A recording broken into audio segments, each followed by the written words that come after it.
going on a national tour shortly through the Prophecy Club, and it'll be in, I forgot what she said, about 12 states or 10 states or whatever, it's all over the country anyway, as part of the Prophecy Club. And so this is kind of like a dress rehearsal for him. He's coming without any strings attached. Our foundation, our Watchman Foundation, is sponsoring this meeting, so there's no cost to you folks. But we will be taking a love offering for Fritz at the break. We're planning a break at 3:50. We'll have a 10-minute break, and then the last hour from 4 to 5. We hope to have some time for questions afterwards. And I'm sure after Fritz gets through, he's going to delve in a lot of areas that you won't hear people talking about in, quote, polite radio contexts and maybe even books. But Fritz digs it out and says it the way it is. So would you join me in welcoming Fritz Springmeier? Thanks. Okay. Thank you, Jerry. For those of you who haven't met Jerry before, he's a great guy, and I encourage you to get to know him better. Before I start my talk, I wanted to say a few things. First, it's a real privilege to be here with you. And then next, I want to tell you that it's very important for you to feel part of what I've got to say today, because what I've got to say today will affect your life and your kids' lives and future generations' lives, if there are future generations. Also, I need to give you a warning before I give my talk. This is not going to be politically correct. But as a Christian in a country where it is politically correct for 330 congressmen over a period of 3 years to write 20,000 bad checks, and as a Christian in a nation where a high school in Florida tries to teach their high schoolers abstinence in sex if they're unmarried, and then gets sued by people like Planned Parenthood, while on the other side of the country there's a school district in LA that realizes there just might be a connection between all the free condoms they're passing out in their sex education classes and a high rate of teenage pregnancy. So what do? The politically correct thing, they teach a class in creative masturbation to their high schoolers. In a nation like this, as a Christian, I enjoy being politically correct, just a notch below catching AIDS.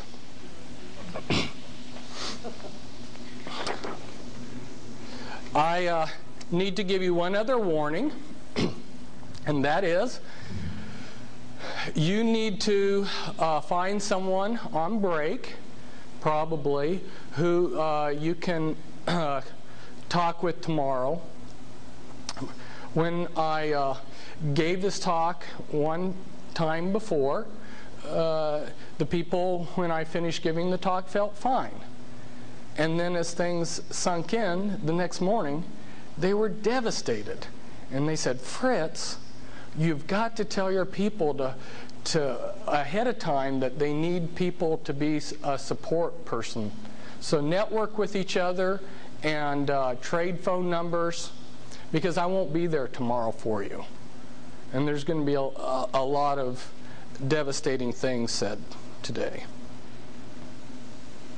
Now, we may have to dim the lights if we're going to pick up the colored pictures.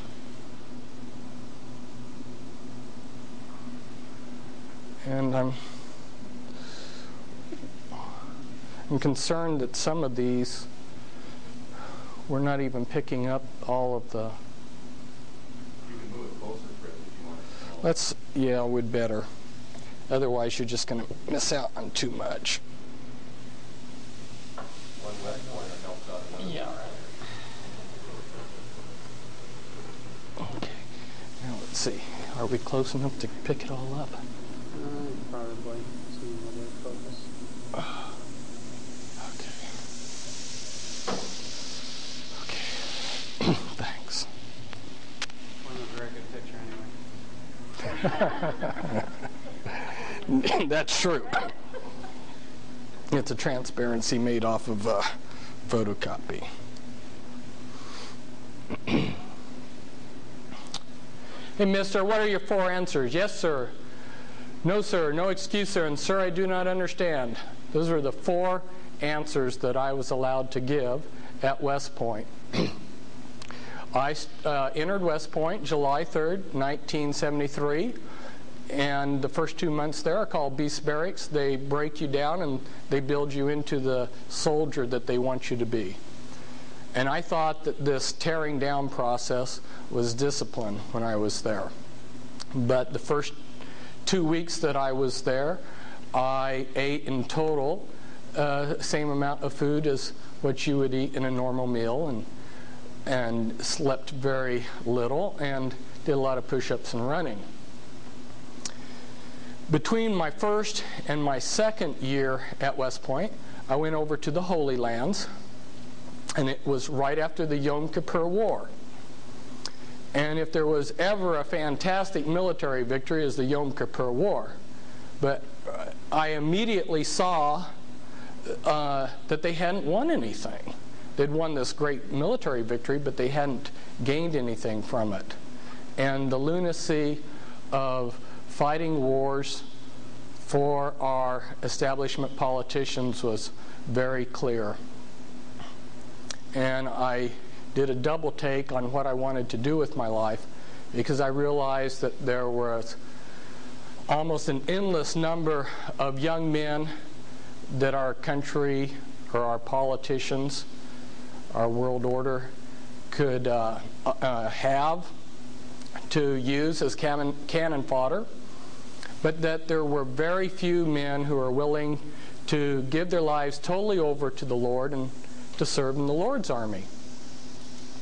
So I decided to take the one thing that I had learned at West Point, which was indicated by the 4 answers I gave you. If you were given an order, for instance myself, when I was given an order, I only thought in terms of, how do I get this done? I didn't question the order. I didn't ask, should I do this? And if you didn't get the job done, you were given the answer, no excuse, sir. So you learned responsibility and obedience. And I took that one valuable lesson that I had learned at West Point and decided to apply it to my life. So when I resigned in my second year, I was determined to do the Lord's will, no matter how silly that was, no matter what it was that the Lord wanted me to do, I was going to follow through and do it with the same determination that I had followed out orders at West Point. Now, if we start to look for God, where do we begin? In the beginning was the Word, and the Word was with God, and the Word was God. In the beginning was a symbol, and the symbol was with God, and the symbol was God. We use symbols to design, to communicate, to observe our world. The symbols that we use are what elevate us above animals. They allow us to design things. For instance, this is just a sample that I thought was interesting. I had a friend who had been in the Illuminati, and he was murdered this year. But off of the top of his head, he, from his photographic memory, he said that the tetragrammaton equaled this formula for DNA. And I'm not saying that it does or doesn't. I thought it was an interesting use of symbols, because God has allowed himself to be represented by a symbol, a set of symbols, the tetragrammaton. And also Christ said, I am the Alpha, the beginning symbol, and I am the Omega, the ending symbol. Symbols are very important. In fact, from what I have discovered in Satan's bag of tricks, if he just uses the one tool alone of manipulation of symbols, he has enough power to control our lives. So we're going to deal with symbols. So now we're looking for God, which is a term, the symbols represented by God. And as we begin our search for God, our first choice here, if we decide that there are no gods, then we have placed ourselves in the position of atheists or secularists, and some of the Buddhists. But if we decide that there are gods, then we have a choice between many gods or one God. If we decide that there are many gods, we have gotten off here in what's known as polytheism, which is seen in Mormonism, Hinduism, the New Age movement, Roman and Greek mythology. If we decide that there's one God, we've got a choice then to make. Is this God identified with the universe, or is he distinct from the universe? If he's identified with the universe, we have what's known as pantheism or panentheism, which is the same as in Buddhism and Christian Science and some other philosophies. But if we say he's distinct from the universe, then we come down and we have another choice to make. Is he finite, or is he an infinite God? If we decide that he's a finite God, we've placed ourselves in the position that the Watchtower Society placed themselves. There are a lot of little-known doctrines that the Jehovah's Witnesses have, and for the first half of their history, they promulgated a doctrine that Jehovah God is a finite being that lives in the Pleiades on the star Alcyon, and he sends messages to the earth that take about 8 days, and his messenger arrives to the governing body of the Jehovah's Witnesses, who are then God's sole channel, to make a direct quote there, God's sole channel of communication. But if we decide that he's infinite, we have a choice. He never does miracles, or he sometimes does miracles. If we decide that he never does miracles, we've put ourselves into the position of the rational thinkers called deists. Men like Thomas Jefferson and some of the others in the 18th century were rational thinkers like this. A lot of them, though, actually were closet occultists. And if we finally come down here that this infinite God sometimes does miracles, we've placed ourselves into the faith that Abraham had, and is also seen by Islam and some types of Judaism, and your mainstream Christianity. So where do we go for truth? How do we know what is the true way? Well, as we begin our search, you remember back in the beginning there were 2 trees in the garden. There was the tree of the knowledge of good and evil, and then there was the tree of life.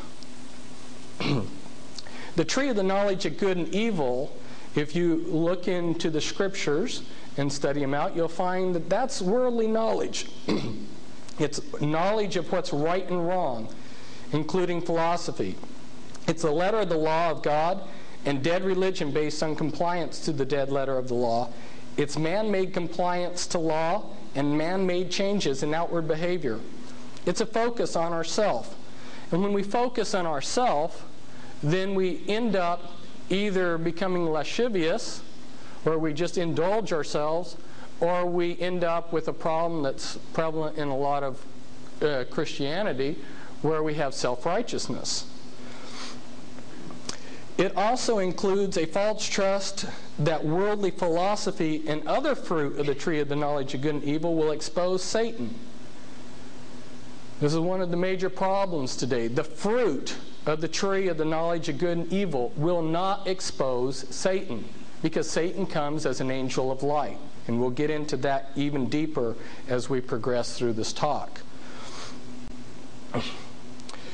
This is what the scriptures call the flesh. It leads to death, not to mention also producing in the mind lasciviousness, double-mindedness, and pride in what one knows. It's the goodness of man, his vain attempts, and his pride in his achievements. It's very popular. It includes many of the man-made church agendas. But there was also another tree in the garden. That was the tree of life. And that includes a fear of God, peace, God-centered knowledge that is relevant to what God is doing, and therefore wisdom. It's the spirit of the law, living faith in a relationship with Yahweh God. It's a spirit-made changes in the hearts. It's a focus on Christ, the Spirit, and the Heavenly Father. It exposes Satan and his influences by correctly using the living Word of God written by the Spirit along with the guidance of the Spirit. It's what the Scriptures call the Spirit. And it leads to life, not to mention a renewed sound mind and humility to learn from the Master Teacher and from others. It's the goodness of God and also His glory for His achievements and wisdom. It's not very popular for a natural man doesn't understand the things of the Spirit. But we have a problem back there in the garden. What entered into the garden? Evil. And this is a problem that confronts all of us. Here we have a God that's omniscient, a God that's omnipotent, that is almighty and all-knowing, and yet something that this all-knowing, all-powerful God, that's wholly good, something that this wholly good God created contains evil. That's presented a lot of people a logic problem. And the philosophers in the 1940s were stumped by this problem. A lot of them started building their own philosophical systems. There happened to have been one particular gentleman, and he spent many decades building up a philosophical system and exposing all the illogic of religion. And then by the time the 1960s came, he realized that his system that he had created had the same problems with logic. And he looked around, and other philosophers were also discovering all their systems had the same problems with logic that Christianity and other religions had. Well, a lot of times people go to their clergyman or to someone else that they look up to, and they ask for answers to this problem of evil. Why is there evil in the world? And they're given simplistic, insufficient answers. They're told, oh, just have faith. Or the clergyman says, oh, there's no contradiction. Or a very skillful apologist starts describing all the terms, omnipotent, omniscient, good, and he turns them into such vague terms that they become meaningless. Or maybe they just declare, we only see through a glass darkly. Okay, these insufficient answers leave many reasonable persons deeply disturbed by the absurdity of conventional belief in God. Some have decided that human life is self-defeating, tragic, and absurd. But a better answer, and I will give those in a minute, but what's interesting is the philosopher that I was describing, who is from Boston, who taught there at the university, here he had spent all these decades writing a book to tear apart Christianity, and he realized that his own philosophical system had the same problems, so he spent the next decade writing another book showing how Christianity and other religions, it wasn't that he had become a Christian, describing how actually they do have a lot of answers. So what are some of these better answers? To show people that every mathematical, scientific, and philosophical system has vagueness and contradictions within their principles. Philosophers cannot define and defend their own criteria of meaning without employing self-defeating arguments. All philosophy and mathematical systems have paradoxes when one pushes to get total clarity of terms. One has to either accept A, some vagueness of terms, or B, accept paradox with extremely clear terms. Common sense of human existence means we must accept the contradictions that accompany the complexity of the sense and nonsense of our spiritual environment. Somebody tells you that they love you, and then here they are squeezing the toothpaste from the middle.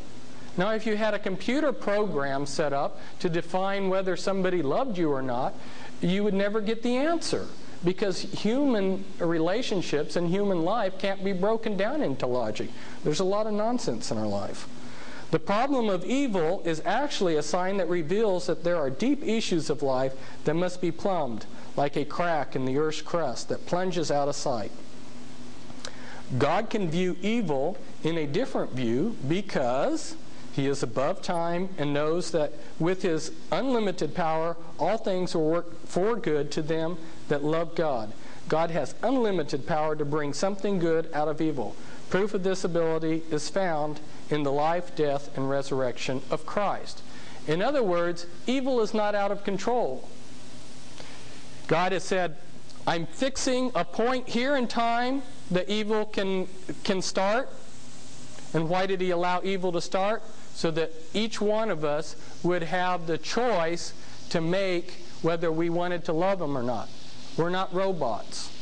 If we were programmed to love Him, it wouldn't be real love. But we have the choice to reject Him and do whatever we want with our life.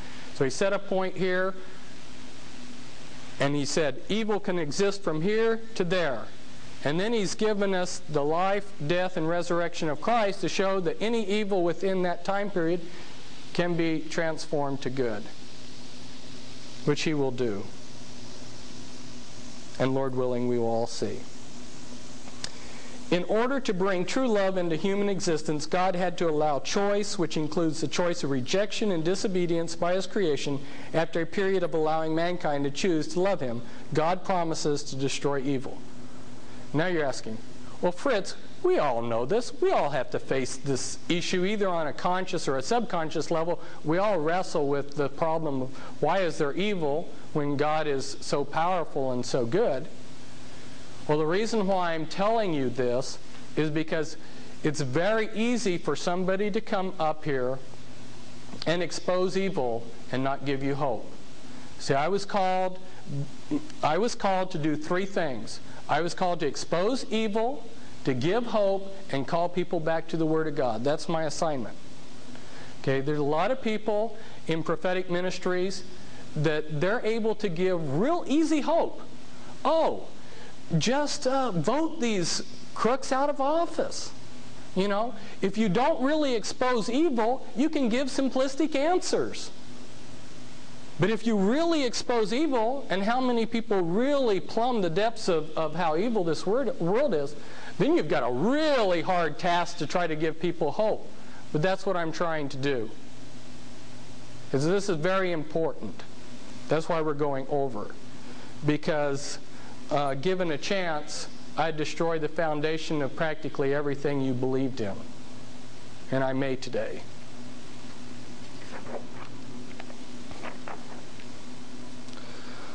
Satan uses trauma as a vehicle to program into us a lie. All of you know, as you've tried to go on the correct path, how rocky it is. First, a trauma is applied to our life. Then second, a lie is offered which, when accepted, alleviates or improves the pain of the trauma. And third, systems of lies are built to trap us within the confines of the lies we believe in. Well, this is very important. And it's a strange way that I discovered this. I have been deprogramming people that were mind-controlled victims of the Illuminati, which is the Illuminati are generational satanic families. We will discuss them later on. What is generational Satanism? It means that these families have practiced human sacrificing Satanism. Excuse me. They've been practicing it for generation after generation, secretly. And as I was working on the mind control of these people, I began the type of programming, the generic name for it, is called trauma-based mind control. I began to realize that the elements of mind control that they were using on these people were also being applied to the population in general. Maybe not as as a sophisticated package and in such an intense way, but they were still being applied. All of us receive trauma. And there's so many different ways that this could occur. Like here I give an example. A Christian's life is cut short by Satan. The lie that is offered the survivors is God owes every person a full, happy, prosperous 70 to 80-year life. God is then blamed. Why did God let this happen? The resulting bitterness opens up a door for a person to get into immorality, which further entraps the person. The reality is, if God gave us what we deserved in our weak, sinful nature, none of us would be alive because mankind is in rebellion to God, their Creator. People need to focus on what we have received from God, not what we haven't received. To focus on what wasn't given rather than the great gifts that have been given is ungratefulness. Therefore, when a trauma is applied to our life, we can use that trauma to program a lie into our life, or we can grow spiritually by seeing the deeper spiritual realities that the trauma is trying to teach us. For instance, if we're in a marriage, the problems that we receive can either draw us together or split us apart. The couple will either see the deeper spiritual realities and bond, or they will attach themselves to the lies that Satan provides to alleviate the pain. Another example of how this is happening so you get a better idea. Let's picture ourselves in India many thousands of years ago, and a trauma is applied to our country. Then the lie that is given is if you worship this phallus symbol, this stone statue here, that will alleviate your pain. So they do, but the catch is since there's a demonic aspect to all of this, that there is some relief from the pain. And that's the lie. So then people grab a hold of the lie. Well, I received some relief from this trauma by worshiping this phallus symbol here. So then that is, Satan does a series of things that locks that in as a tradition of those people. And then the lie is locked in. The people are trapped in the lie. This is all used in mind control programming on a micro scale, on a single individual. What I'm going to be covering today is material that's in a number of my books. First, we're going to go over material that is in an 800-page reference book I wrote back in 1991, Be Wise as Serpents, which shows how this all connects on the physical level. And I will also later be getting into the mind control, and there are 2 books back there which I've co-authored. The most important one for you as an introduction to the subject is Volume 2, The Illuminati Formula Used to Create an Undetectable Total Mind-Controlled Slave. And we'll be getting to that topic later on. And before we do, we will also cover material covered in another book of mine entitled The Top 13 Illuminati Bloodlines.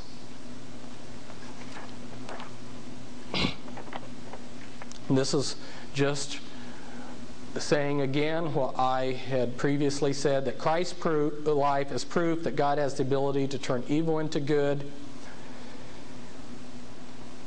Suffering is used to take our eyes off of trivial things to see deeper eternal realities. And the scriptures tell us that it will develop faith, virtue, knowledge, self-control, endurance, godliness, brotherly kindness, love. In other words, the suffering from evil we want to escape is the soil that God plants us in order that we would grow into the godly people He wants us to be. But the God of all grace, who hath called us unto His eternal glory by Christ Jesus, after ye have suffered a while, make you perfect, establish, strengthen, and settle you. And then that will also confirm through our suffering that we are a special royal people. And this is Paul at the Areopagus in Athens. where he confronted the philosophers of his day, and he noticed that they had a statue to an unknown God. And you can read about how Paul approached the philosophers of the ancient world. And here he is again. There you can see the Acropolis in the background. He says, I've come to tell you about the unknown God. The rabbis in Jesus' day were very learned men. They were sort of like if you took a congressman and a chief justice of the Supreme Court and several other things and wrapped them into one. And a very learned scholar of the day, a rabbi, Nicodemus, came to Christ, and he said, born again? How can I be born again when I'm old?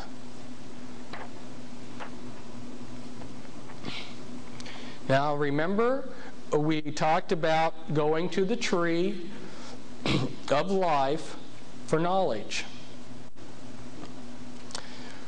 The Spirit of God revealed to me that there's certain principles that allow paradise to function. These are the elements of God's paradise. Before we study the counterfeit, we're studying the real. God gave me some confirmation on this revelation. There were two other Christian brothers who independently received the same revelation. And then when we examine Scripture, there's some Scripture that also back this up.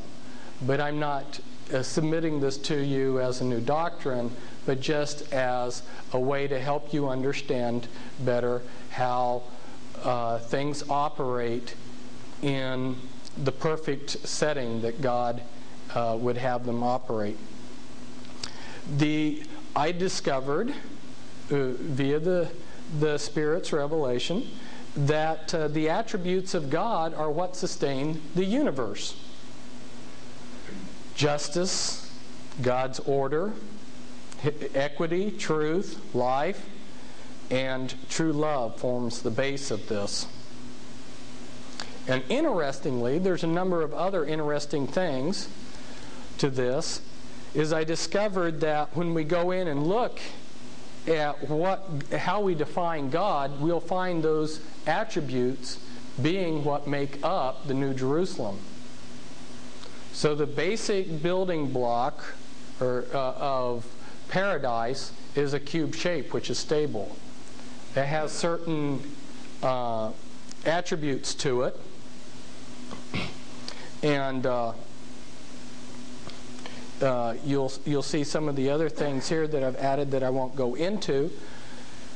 Another interesting aspect is that God protects this. If you go to Ephesians 6 and you look at the armor of God, the helmet of salvation protects eternal life. The breastplate of righteousness protects God's justice and equity. The belt of truth, which is pulling things together, a girdle there, is protecting God's order of things, which also includes His authority and authority covering. And then your shield of faith is protecting true love. True love believes all things. And then your sword of the Spirit is protecting truth. So the armor that God gives is protecting these elements that sustain paradise. Now this is important to understand this concept, because now I'm going to show you how it's been corrupted. This was also given by revelation, and it was also confirmed by some other brothers, but then it also got confirmation from a real interesting source. Besides my brothers in Christ, a man named Norman Dodd, who was placed in charge of the Reese Committee in 1953. He was the chief investigator. The Reese Committee was assigned by Congress, and they were hoping that they wouldn't do a very thorough job, to investigate the un-American activities of the foundations. Norman Dodd had spent his entire life rubbing shoulders with the movers and shakers of the world. He had been a banker. He had been in and out of a lot of the types of activities that the world's elite are involved in. And they thought that he was one of them, which is one reason why they would visit so freely with him. But he wasn't. And in rubbing shoulders with these people, he came to discover that they knew exactly how to run the world. And I've also discovered that too. I've worked with a lot of high-level people that have defected to Christianity out of the Illuminati, and I've done years of research, and one of the things that I've discovered is they've given us only the crumbs of what they know, and if they wanted to run the world perfectly according to this model, they have all the formulas, they know how to do it. But they're manipulating this world system for their own benefit. Now, Norman Dodd discovered that the shape of the world system that was set up was this double pyramid, double tetrahedron, and he discovered that there were 6 things that made up this this world system. In fact, his life was threatened when he showed one of the elite this model. So there must be something true. When he showed this to Alexander Sachs said, "I got to get out of here, because if I stay and listen to you, your life's gone." You've got order, which is represented by the state, wisdom, which is value, equity as seen in the marketplace, justice by the courts, wealth, the prices. And here I've added to what Norman Dodd had by including health, which is a function of wealth and a possession, and then truth down here at the bottom, which is represented by church. And by manipulating these different elements of the world system, they are able to control the world. One example of the type of manipulation they do is they make people think that equity and justice are the same thing, and they distort what was a pyramid with a base of 4 points to a 3-pointed pyramid. They just play around with this model any which way. There's a lot of things, a lot of manipulation, and later on we'll probably get to the transparencies, which show some of the books where they even give the detailed formulas for how to run these different elements. If you go to the scriptures, there's a word that occurs, stoicheia, and Bible translators have thrown their hands up and said, we don't know what this means.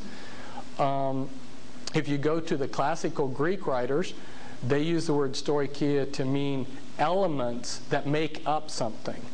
And Apostle Paul warned us, and there's like 6 or 8 Bible verses that warn us against the elements of the world system. I believe, even though it hasn't been revealed before, that these are the elements, these are the components that we were being warned about by Apostle Paul. And he said, don't be deceived or taken in by these elements. Now, one of the things that I can do, had I the time, to go in and show you how each one of those elements is controlled. We will touch briefly on those different elements, and I will give you, as quick as I can, in a short period as I have, a thumbnail sketch so you can understand how each of those elements is controlled. This was something that I came out with in my Be Wise as Serpents book. I'll not go into this particular chart this time, but I'm just showing you this real quickly to show you that there is a whole scheme of things on how to control the church. But this is what I really want to go into. This is maybe one of the most important things that I'll be able to share with you, and you have it in your handout. If we go back to the Garden of Eden, when evil or Satan came into the garden, he said that the fruit of this tree of the knowledge of good and evil would give them salvation. That's salvation through knowledge. That's Gnosticism. Okay? Now they began to realize that knowledge is power. But of course, you don't want to give all your power away instantaneously. If you want control over someone, you give it out in increments. So how Satan sets things up is the first element is to say, I have secret hidden knowledge. And you have instantly given yourself an instant power base. Now everybody's got to come to you because you have this hidden knowledge, right? And I'll cover 3 words here. If you go in and look at witchcraft or any of these others, they'll use the words esoteric, arcane, and occult. Those 3 words, esoteric, arcane, and occult, mean exactly the same thing. They mean hidden. This is the hidden knowledge that Satan's whole world system of religion gives out to people. But they can't give away their power base. They've got to give it out in increments. So if you join the Masons, they give this out as you go through degrees.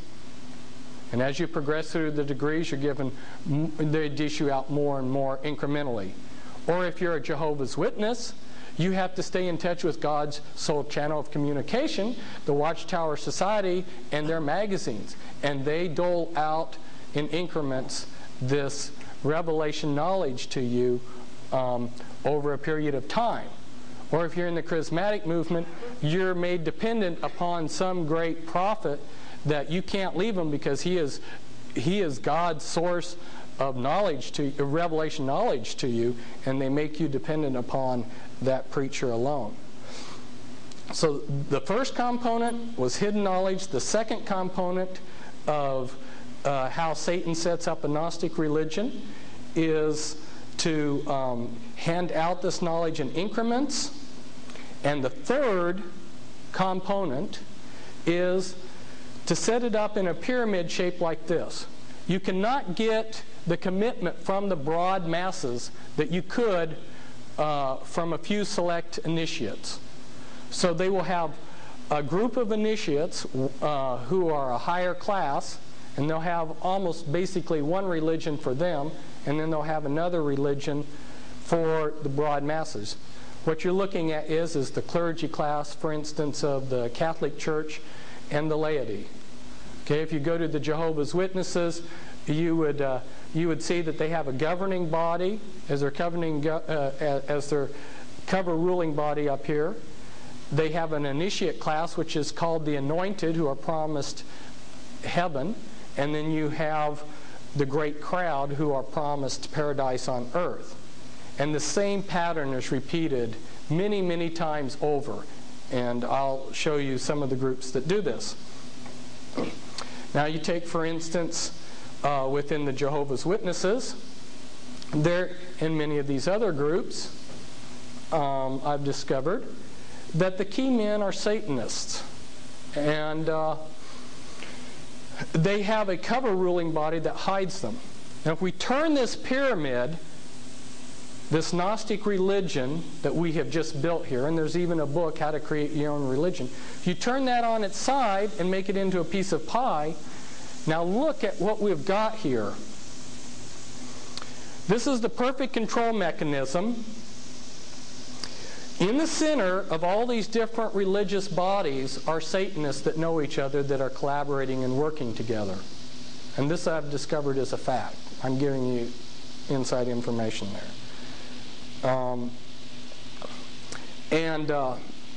Then surrounding them are the visible ruling bodies of these religious bodies. And then you have a priesthood within, or an initiate group within that religious group. And then you have your broad masses out here. Perfect control mechanism. You have, like, let's say, a Catholic out here, and they're fighting the Mormon out here, who's fighting the Jehovah's Witness out here.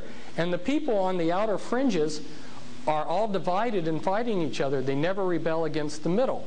If they would ever rebel against the middle, what's protecting the actual movers and shakers? The priesthood. Now, some of the priesthood are actually committed. They're actually believers in what they're doing. And some of them are just corrupt. That's the way they make a living. But at any rate, they act as a buffer to protect the ruling body there.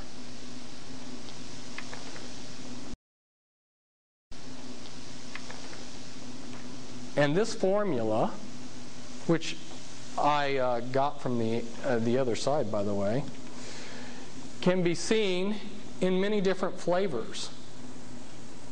They realize that when you go into a restaurant, you want a menu of things to choose from. So if you want a Gnostic hierarchy that worships the sun, you can come over here and pick this. Or you want New Thought Christianity, you can come over here. All of these groups follow that pattern I just showed you. And my apologies to Baskin Robbins, they have more than 31 flavors. Here's an example of what I'm talking about. Now, if you think back on your pie-shaped diagram that you got in your handout, the walls between the different pies are artificial barriers, and they can pull those out anytime they want to. And every now and then you get a glimpse of them doing that. At the World Parliament of Religions, they had Hindus, Buddhists, Christians. Chuck Colson, who represents the Protestants, was there. You had all of these different religious groups there, commingling, worshiping together. So they can pull those artificial barriers out if they want. But they don't usually do it. But we're beginning to see more and more those artificial barriers come down.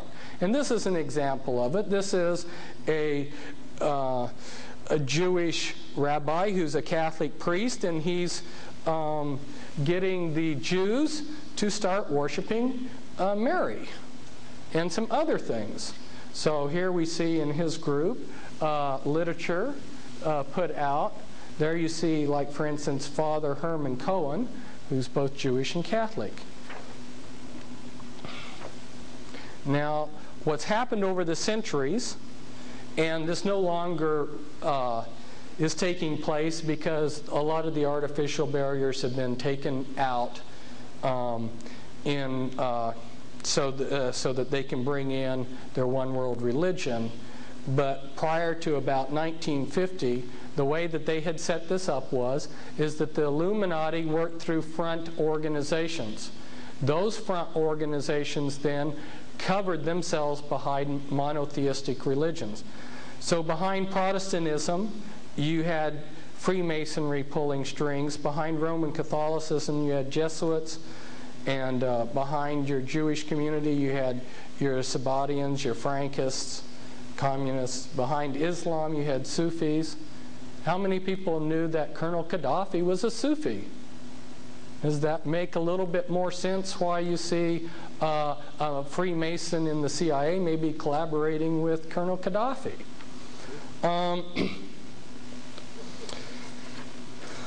Now, another organizational principle that they have is if you could see their pyramid structure, you could tear it down. So there's the spins principle. Marilyn Ferguson brought this out in the book that she's credited for writing. The spin principle is segmented polycentric integrated networks, where you set in motion, sort of like a series of tops, a whole bunch of different groups that are all spinning in the same direction. Then if the opposition comes, all they see is this one group. They can take it down, but they don't take down the whole network. And this is just New Age teaching institutions. But this is another example of some more New Age groups.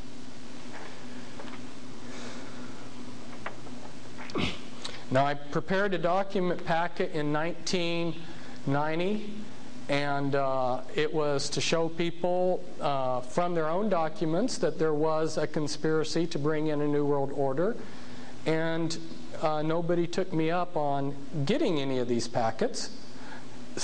So then I put it into my 800-page reference book, Be Wise as Serpents, and hopefully now in 6 years things are changed enough that people will be able to appreciate the documents I'm going to show you. These are very important because a lot of the people in the audience have never seen documents from the horse's mouth, so to speak, as to what they are really doing. Now here we see a book. This is just simply the cover to show you that there are disenchanted men that are warning that we're ruled by an invisible government. And another disenchanted man who worked with the CIA warns that the CIA and its allies are in control of the world.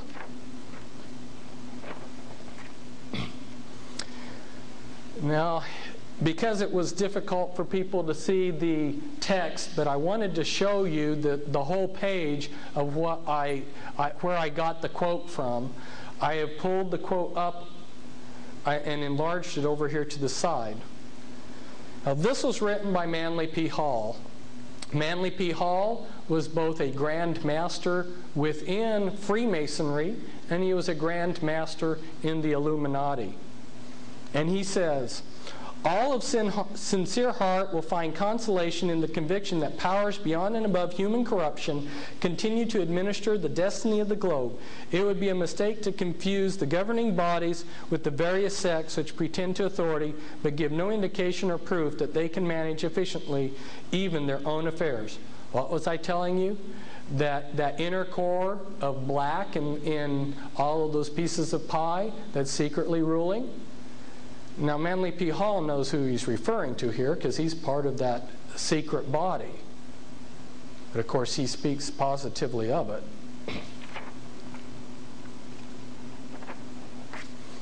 And here's a picture of Manly P. Hall, and this is the Scottish Rite Journal in November 90. And it says, the illustrious Manly Palmer Hall, often called Freemasonry's greatest philosopher. I'm showing you that so that you can see that the documents I'm going to show you come from the very highest people within Freemasonry and some of these other organizations. This is probably hard for you to read. Alice Bailey was in charge of Lucius Trust, originally set up as Lucifer Trust, as most of you probably know. And she worked for the Department of Health, Education, and Welfare in 1957. She created the goals for education that are being implemented today in our schools. The America 2000 goals, Millennium 2000, these goals that are being brought in.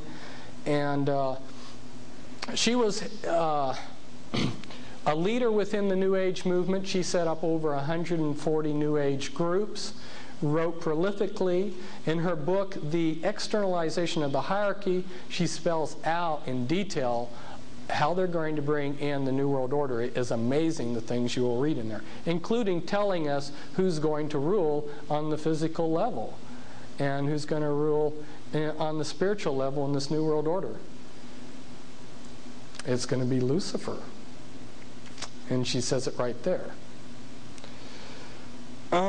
She writes, when the new universal religion has sway and the nature of esotericism is understood, will be the utilization of the banded esoteric organisms, the Masonic organism, and the church organism as initiating centers.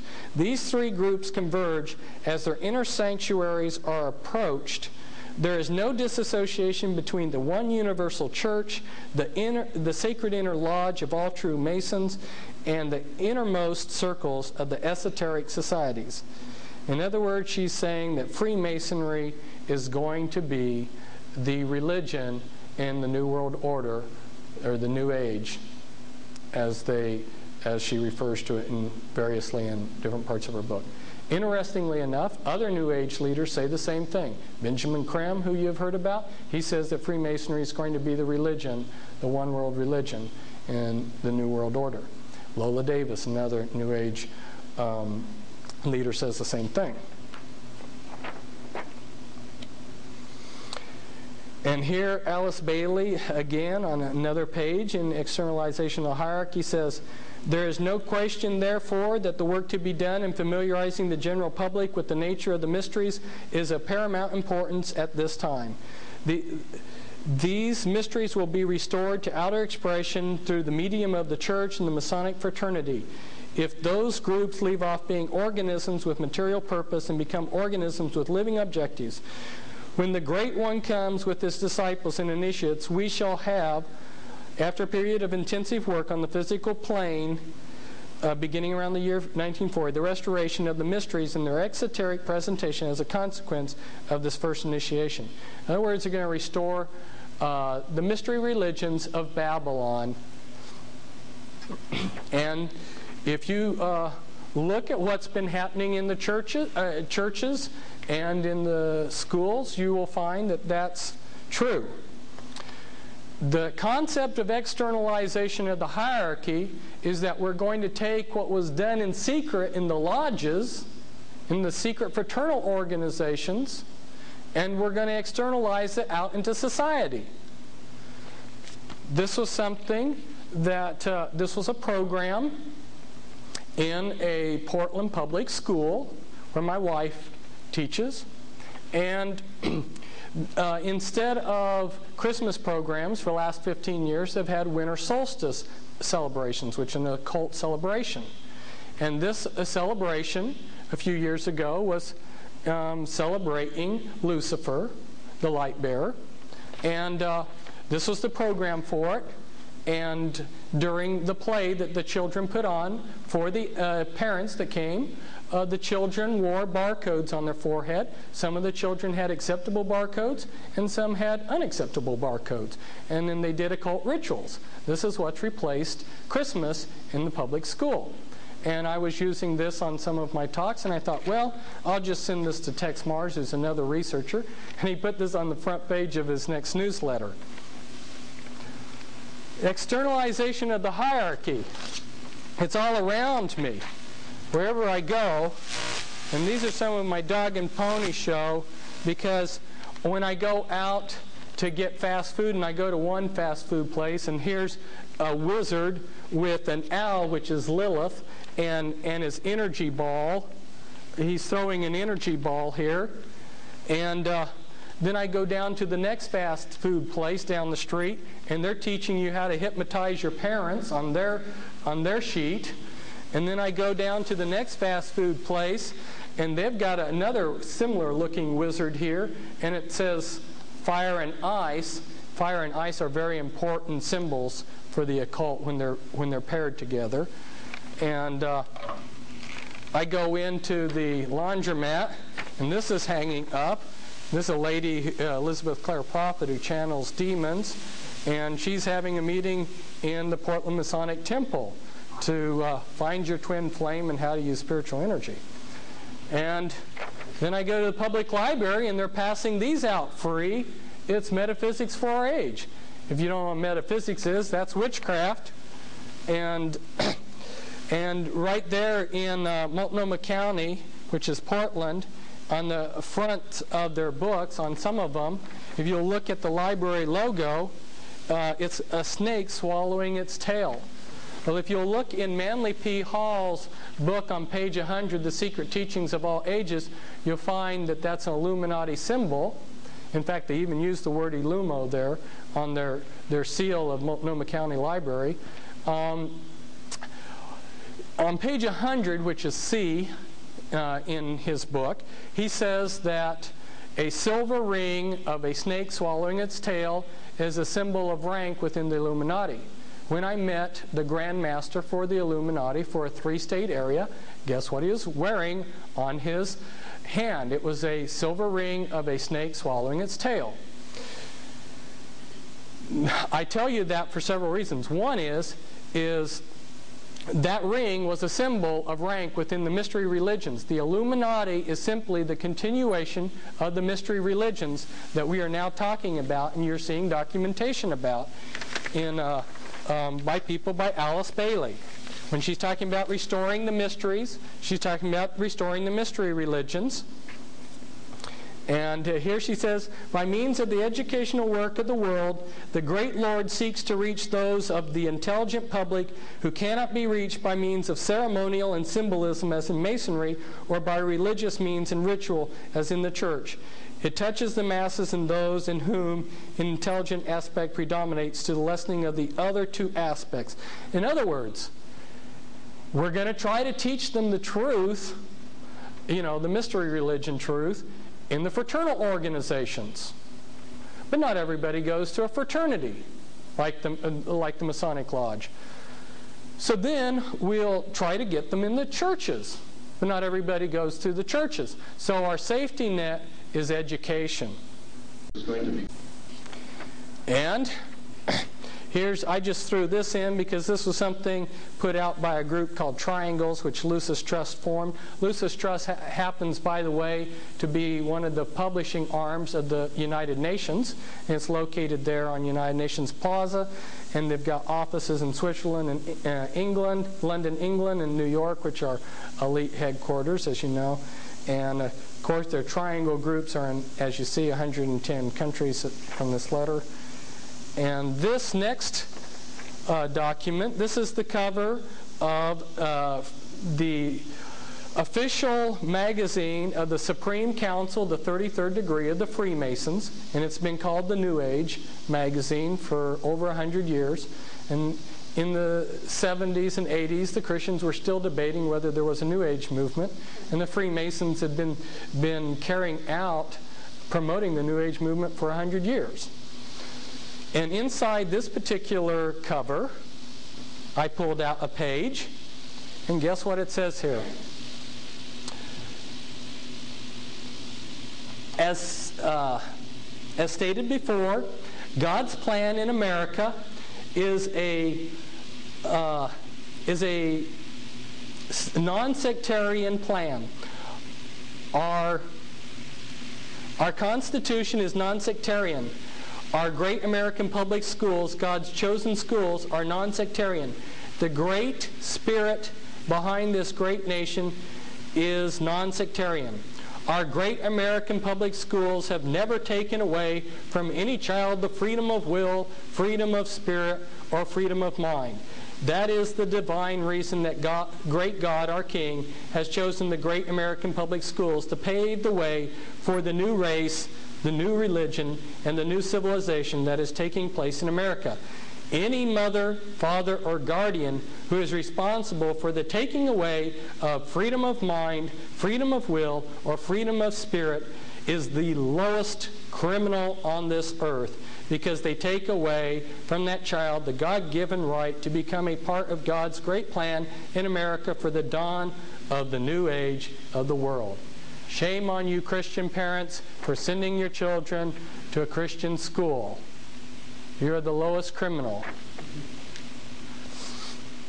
And that was back in the 50s. And back in 1920s, the Ku Klux Klan and the Masonic lodges in Oregon carried out the first of a whole series of acts designed to destroy the Christian schools. If you wonder why this Christian schools, which used to be the foundation of schooling in this country, disappeared, look to the Freemasons and groups that they created, like the Ku Klux Klan. This is again from Manly P. Hall's book, another of his books, America's Assignment with Destiny. He's got several where he spells out very plainly in esoteric language what's going to happen. He says, the genuine esoteric associations always required that disciples prepare themselves for careers of practical service. The student was expected to attain to a state of unusual skill or proficiency in some branch of learning. He was then to practice this profession or craft as a means of extending his sphere of constructive influence. He was to teach through example, enriching his chosen vocation with the overtones of enlightened religious philosophy, thus gradually creating a significant zone of influence. He was available for whatever tasks the keepers of the great plan required. Okay, people who join Freemasonry, what are they being used for? To implement the plan to bring in a new race, a new world religion. And if you read in his books, you'll find out what this great plan is. It's the New World Order. So if you're in an esoteric organization like Freemasonry, that's what you're to be used for. And this is Alice Bailey. And Alice Bailey, by the way, was in co-masonry, or women's branches of Freemasonry. And she says the three main channels through which the preparation for the New Age is going on might be regarded as the church, the Masonic fraternity, and the educational field. She says the Masonic movement will meet the need of those who can and should wield power. It is the custodian of the law, is the home of the mysteries, and the seat of initiation. It holds in its symbolism the ritual of deity, and the way of salvation is pictorial preserved in its work. The methods of deity are demonstrated in its temples, and under the all-seeing eye, the work can go forward. It is a far more occult organization than can be realized, and is intended to be the training school for the coming advanced occultists. In its ceremonials lies hid the welding of the forces connected with the growth and life of the kingdoms of nature, and the unfoldment of the divine aspects in man, to make man divine, which was the lie in the Garden of Eden. So I might tell you that if it's gotten a little bit confusing here, I've said that Freemasonry now is the mystery religions, and I've said that the Illuminati are the mystery religions. Well, Freemasonry is the outer symbolism of those mystery religions. And if you're born into a generational satanic family of the Illuminati, they would actually, properly speaking, would be Luciferians, but I'll explain the difference later. Gnostic Luciferians. They would want you to go through Freemasonry so that you would learn the symbolism of the mystery religions.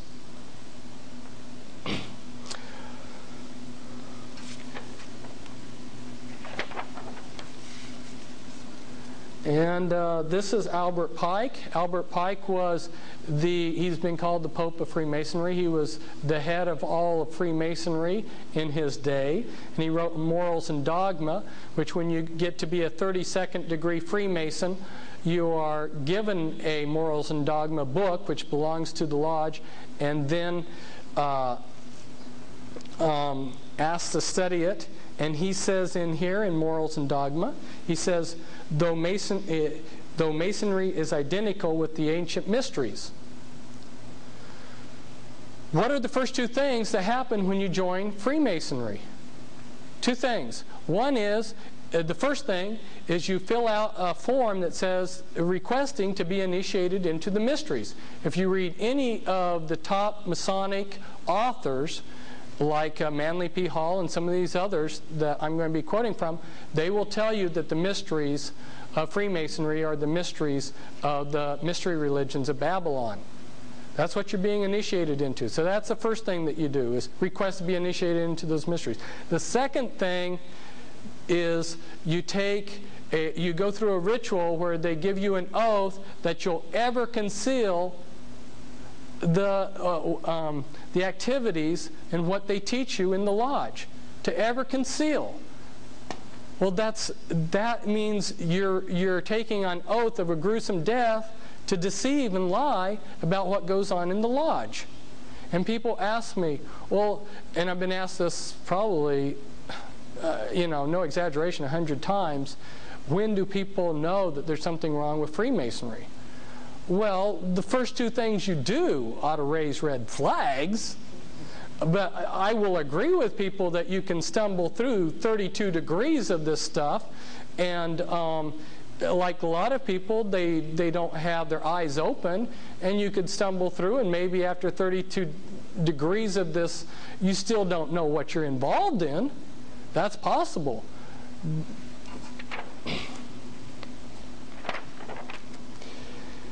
Now, you'll see that what I'm quoting here, I have these a little bit out of order, but you'll see in another transparency that this comes from the highest, what he says is on the authority of the highest level of Freemasonry. And in here he says, this is Clymer in Ancient Mystic Oriental Masonry, and he says, Obelisk and Freemasonry. According to our reading of history, the priesthoods of Belus or Baal in Assyria, of Osiris in Egypt, of Jehovah in Palestine, of Jupiter in Greece and Rome, of Ahura Mazda in Persia, or Brahma in India, and of two states in Britain were primitive secret societies who instructed and governed the primitive families and races. It little matters whether we call the members of those priesthoods Baalites, Pastophori, Levites, Curites, Magi, Brahmins, Druids. They were connected by secret ties and intercommunicated from the Indus to the Tiber, from the Nile to the Thames. Hence, there ever has been, is, and ever will be Freemasonry on our planet. There were many mystery religions in the ancient world.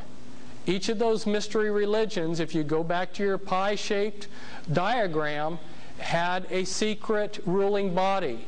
Those secret ruling bodies collaborated. There was a governing body that governed all of the mystery religions. That's what he's talking about here.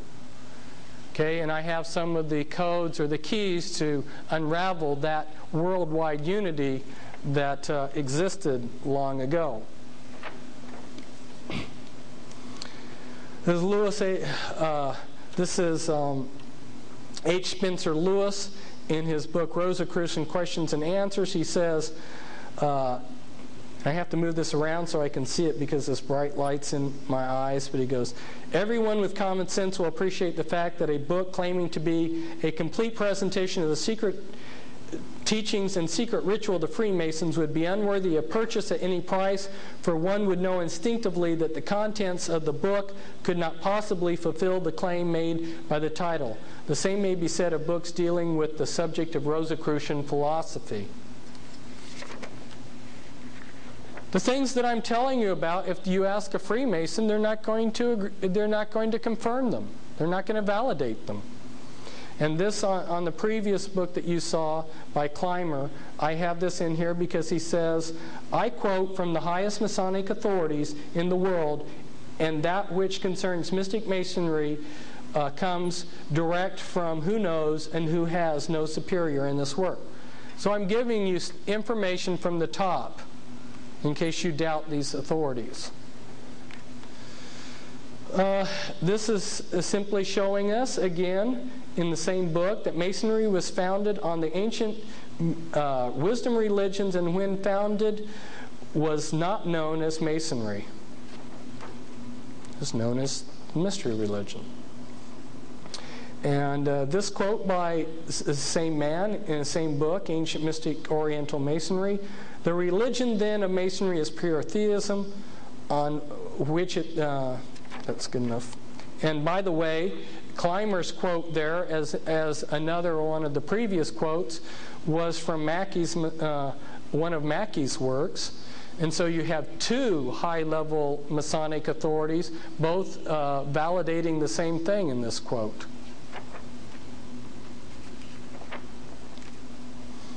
Here's another quote from, this is from Mackey's Masonic Jurisprudence, and found Clymer is quoting Mackey's Masonic Jurisprudence.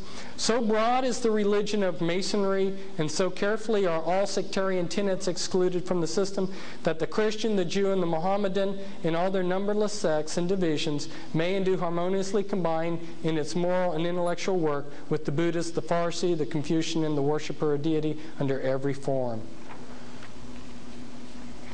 No wonder it's going to be the religion of the New World Order. And this quote here is just showing that Masonry is claimed to be the pagan mystery religions by Masons. And this is at the House of the Temple in Washington, D.C., not far from the White House. This is one of the rooms in there in the House of the Temple. There's another room further in this temple, which is much smaller, which has 13 chairs, which is one of the rooms that the Illuminati's Grand Druid Council meets in.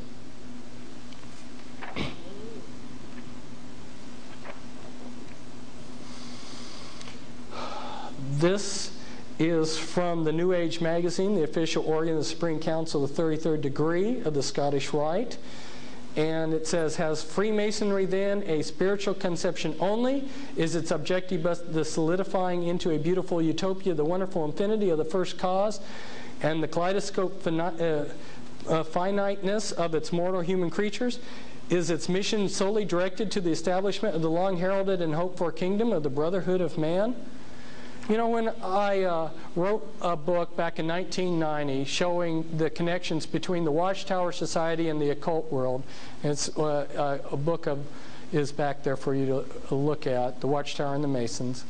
The man who was in charge of me, I was a Christian missionary at the time, he said, I don't think too much of your book because it speaks despairingly of the Freemasons, and all the Freemasons are is a group of old men that like to play cards. And I thought to myself, and that's why they spend millions of dollars on these temples all over, is so they can play cards? Here's the Denver International Airport, and on this, here you've got the sun coming down on the thing, and it says New World Airport Commission.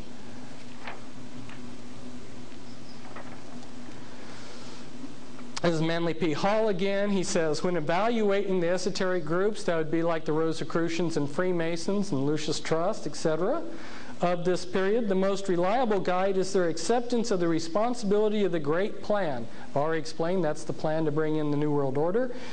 Progress is not ordinarily for the advancement of the individual, but for the unfoldment of the universal project. The real esoteric schools still labor towards the goal of the world commonwealth, that's the United Nations, so to speak. The plan remains utopian, and the disciple advancing through the grades of a legitimate initiate system is being prepared not for personal emancipation, but as an instrument for the liberation of his fellow man. Now, I want to point out something to you about that word utopia. It's Greek for meaning nowhere land. That's what Satan holds out for his people, is a utopia, in contrast with God's paradise.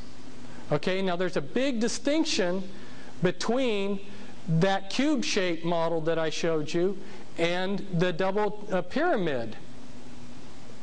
What's the distinction? And this is a distinction that you need to catch. When they started this country, most of the men that founded this country were Freemasons. 33 of the 35 signers of the Declaration of Independence were Freemasons. If you look at the Declaration of Independence, Thomas Jefferson, who was a member of the Illuminati, he wrote, "Nature's God." You know, he talks about nature's God. What kind of God did Thomas Jefferson believe in? He believed in the type of God that these people who worship nature, your Wiccans, believe in. And that's what he was referring to. And the Constitution was constructed to be the carrot to bring us in to this New World Order. It was to be the most perfect form of government that Satan's world system could construct, so other people would want to revolt. And they created this on purpose, this Constitution, so that like a thread in a garment, you could pull this thread and unravel it. Okay, it was intentionally created that way. But there were some very fundamental differences between our Constitution and God's paradise. And let me explain that, because it's why we're in a lot of trouble. If you'll go back and look, remember we talked about in that earlier diagram about God being the lawgiver and order. Remember that was one of the elements of paradise, God being the lawgiver. When they set this country up, who did they make as the lawgiver? The legislature. So where the Bible says homosexuality is a sin and wrong, that's the law, right? Homosexuality is wrong. That's the law of God. But by usurping the role of God and giving the role of God to man so that they can be the lawgiver, now in our country they can come along and they can debate whether homosexuality is good or bad. And if they decide that it's good, they can promote it however they want. See, that's a fundamental difference between paradise and the Constitution.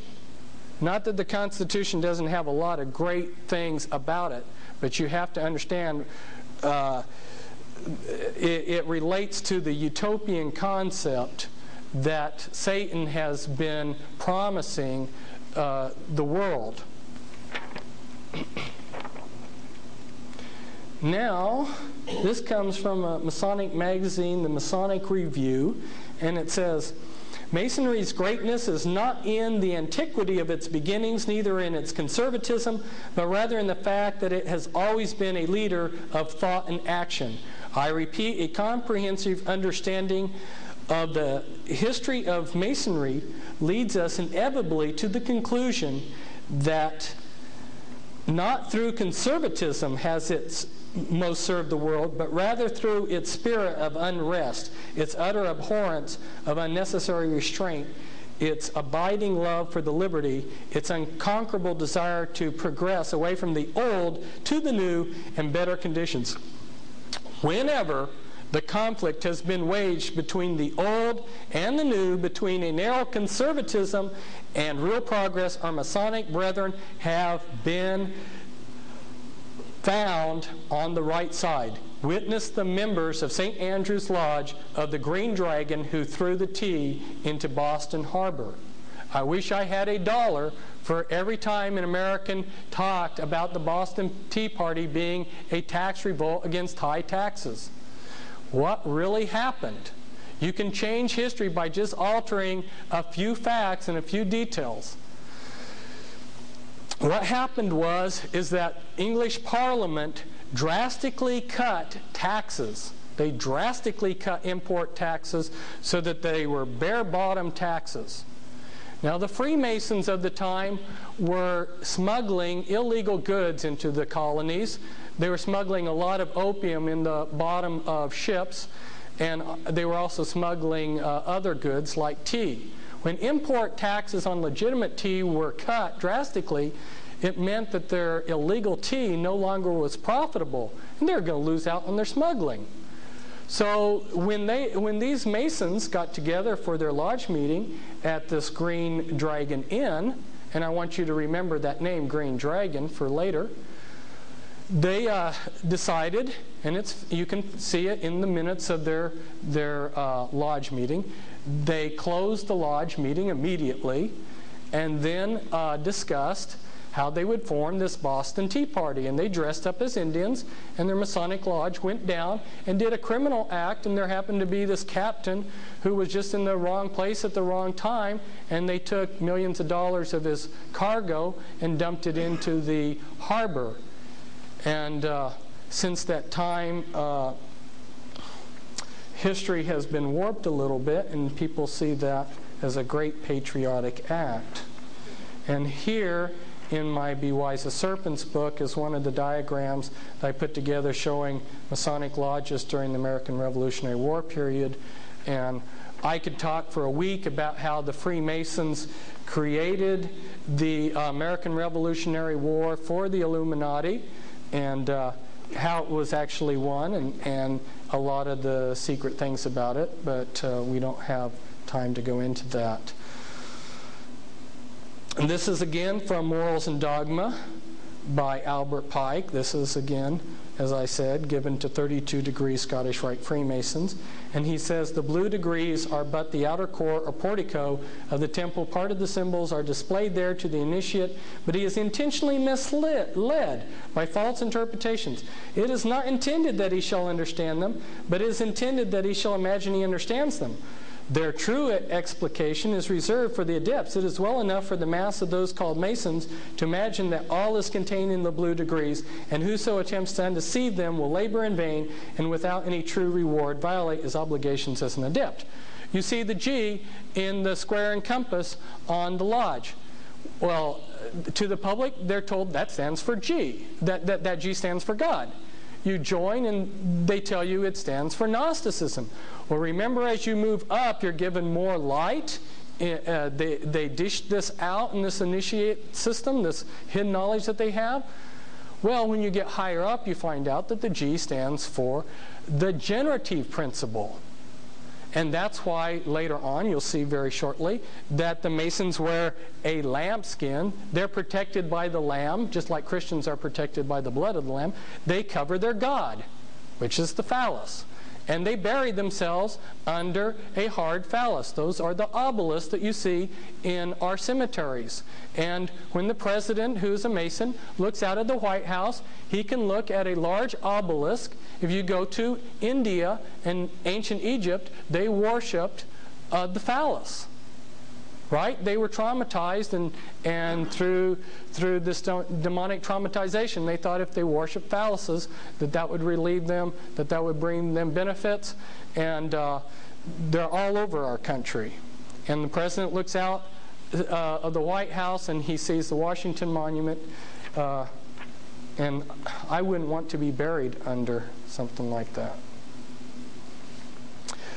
Here we see another high-ranking Freemason in his book, The Spirit of Masonry. He says, little as it may be realized by the unthinking Mason, who is interested only in the outer aspects of the craft work, the whole fabric of Masonry may be regarded as an externalization of that inner spiritual group whose members down the ages have been the custodians of the plan, and as those to whom has been committed the workings out of the will of God for the race of men. They assist at the unfolding of the consciousness of the candidate until the time comes when he can enter into the light and in his turn become a light bearer, one of the Illuminati who can assist the lodge on high in bringing humanity to light. So if you're good enough, and of course they don't tell you that you have to have the right bloodline too, but if you're one of the chosen ones and you go through Freemasonry and you're good enough, you can become an enlightened one, a God one who's part of the Illuminati. But as you've seen in this document, in the previous one, most Masons are deceived. They don't realize what the overall plan is. And why is that?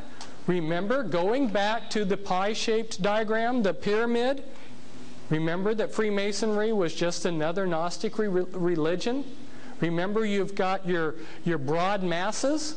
Well, most of the people that join Freemasonry only go to the first 3 degrees, about 75–80%. They go to what's called the Blue Lodge. That's your broad masses. They're taught one thing. But you can get some people to be more committed. That's your initiate group, right? So those are the people that go on to the Red Lodge. And then you've got your cover ruling body, which is your Supreme Council. And then within that Supreme Council, you've got some actual die-hard Satanists. You catch on to that pattern, you'll see that it repeated many times in Satan's world system. And here's the New Age magazine says, what's the use of building up an organization like Masonry has built up, and inspiring men as Masonry has inspired them, and then leaving the whole stand idle and useless at a time when our country needs just what Masonry can give it? Let's use this great machine. So some people have told me, yeah, Masonry may have those goals, but so what? Well, are they going to do it? Yes. Masonry also has a mission to perform. She invites all men of all religions to enlist under her banners and to war against evil, ignorance, and wrong. And that's by Albert Pike's Morals and Dogma. This is externalization of the hierarchy. Years ago, I said that the war which may follow this one would be waged in the field of the world religions. Such a war will not work out, however, in a similar period of extreme carnage and blood. It will be fought largely with mental weapons and in the world of thought. It will involve also the emotional realm from the standpoint of idealistic fanaticism. This inherent fanaticism, found ever in reactionary groups like Christians, will fight against the appearance of the coming world religion and the spread of esotericism.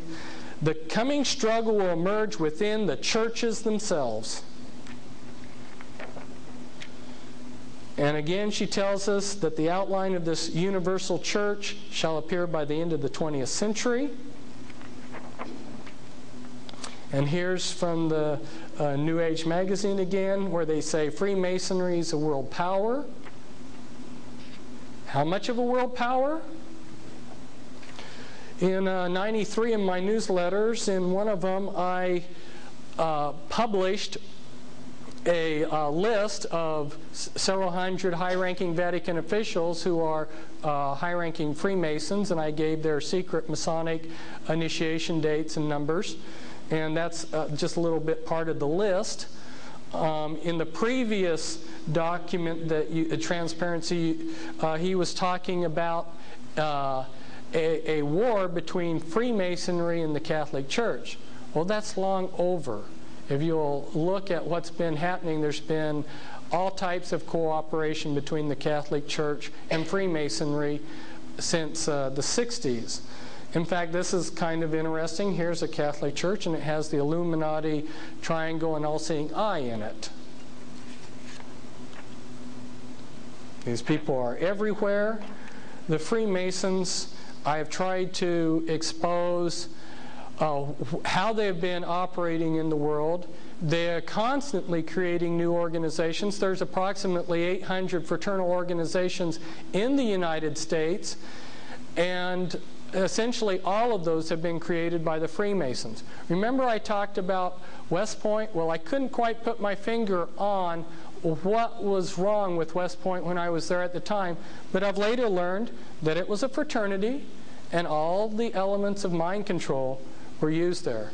So we're talking in this talk about fraternities, and later we're going to cover about mind control.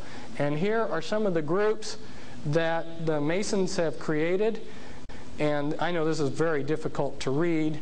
I can't even read it myself, but you've got the Freemasons have been involved in the founding of the Boy Scouts, Kiwanis, Christian Science, the Watchtower Society, the Ku Klux Klan, Primitive Methodists, and etc. And it never ceases. Here real quickly for you are some of our presidents in their Masonic garb: George Washington, Andrew Johnson, William McKinley, William Howard Taft, Theodore Roosevelt, FDR, Truman, and Ronald Reagan. This bright orange tract, the reason why I set it out there, I didn't write it, but I've been asked for years to write a tract that would tell people what was going on. And as I went back and prayed about it and looked at historically how tracts have been written, one of the things that I noticed is that the things that appealed to the common people use symbolism. And you look at this symbolism on here, right there on the front, it says America under siege, American peril, explosive exposés of the treasonous betrayal of America and Americans by traitors in and out of the government. Boy, boom, you've been told a whole mouthful right there real quick. And so I thought this tract was really good, and I went down to downtown Portland and passed out several hundred. And the next day I had a SWAT team at my house wondering what kind of neo-Nazi I was. But you are welcome to take as many of these as you want to pass out, because that's why I got them. I was passing them out not because they sell a book, which is true, but because I thought that they would tell the common person very quickly that we're in a heap of trouble.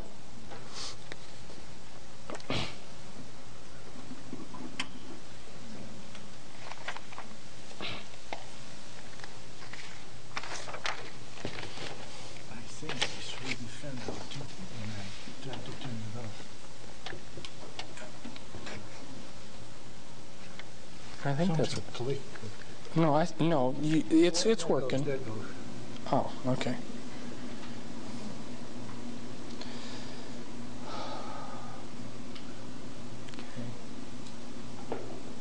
There. Now we can see it.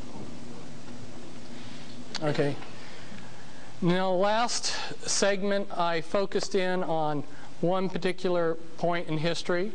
Right now, I want to focus in again on one particular point in history. What I'm trying to do by doing that is use it as an example of the bigger picture, okay?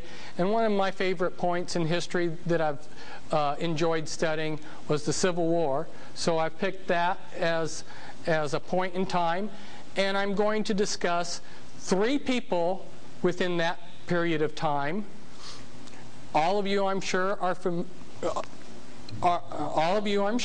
familiar with Abraham Lincoln and Ulysses Grant, who was his top general during the Civil War, and John Brown, who was an abolitionist who, because of his activities, he provoked the South into wanting to have an armed rebellion. So we're going to focus in on these 3 men, and I think that will give you an example of how things have been going down through the years. Let's focus in on John Brown first. John Brown was a Freemason and a Rosicrucian. So was his father. And he was taught by a man named George Lippard to be an anti-slavery abolitionist.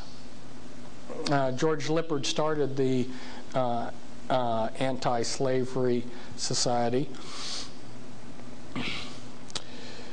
Another Rosicrucian at the time who was also an abolitionist was William Lloyd Garrison, and he started that Anti-Slavery Society in 1832, and he was a member of the Order of the Rose, which was an occult organization in England, in 1834. John Brown did not understand much about the Scriptures. He was a murderer. His sons were murderers. John Brown, as he traveled, happened to go through a Mormon settlement where they were teaching blood atonement, that if you sinned, you could atone for your sin by shedding real blood. And so he picked up one of the few things that he thought he knew about the Bible, and that was, for the wages of sin is death, and he thought that that meant if someone was a sinner, gave them the right to blow them away with a shotgun.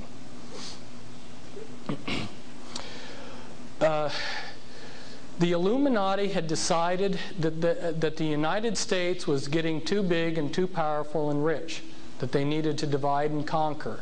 There are a whole number of reasons as to why they decided to create the Civil War. One was just they love to be greedy, and war is a great opportunity to make all kinds of profit from the privateering and running drugs, because like during the Civil War, there was as great a drug problem with the population then as there is today, and morphine and things like this and opium were smuggled in, and great profits were made.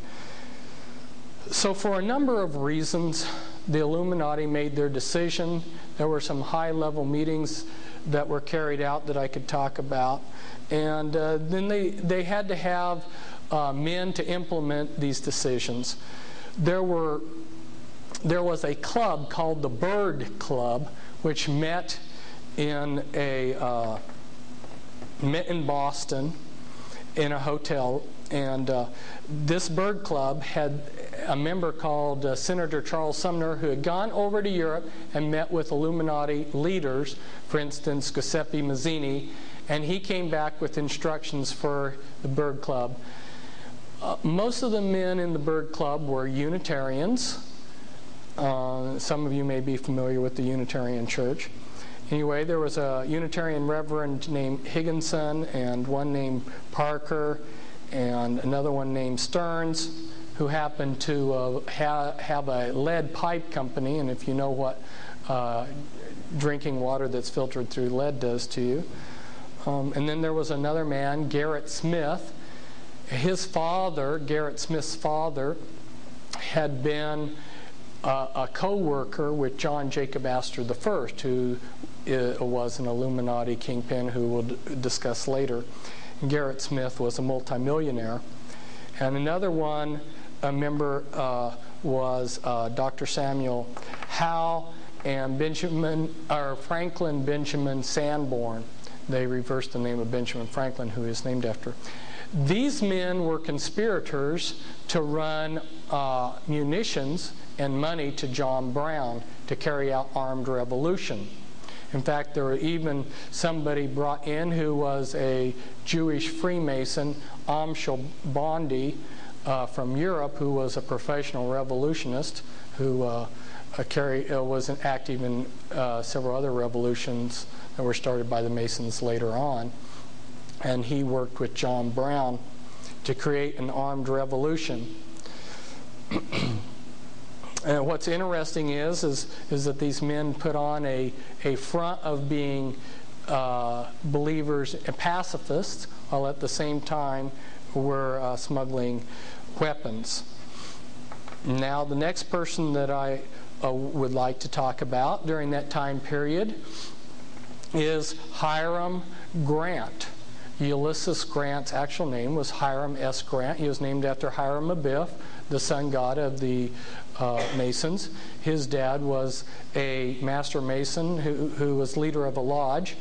And Ulysses Grant's father worked for John Brown's father until he quit working with him and went into business with E.A. Collins. Well, now I need to go back in history a little bit. I'm going to be talking to you about the top 13 Illuminati bloodlines, and the Collins bloodline is one of the top 13 Illuminati bloodlines.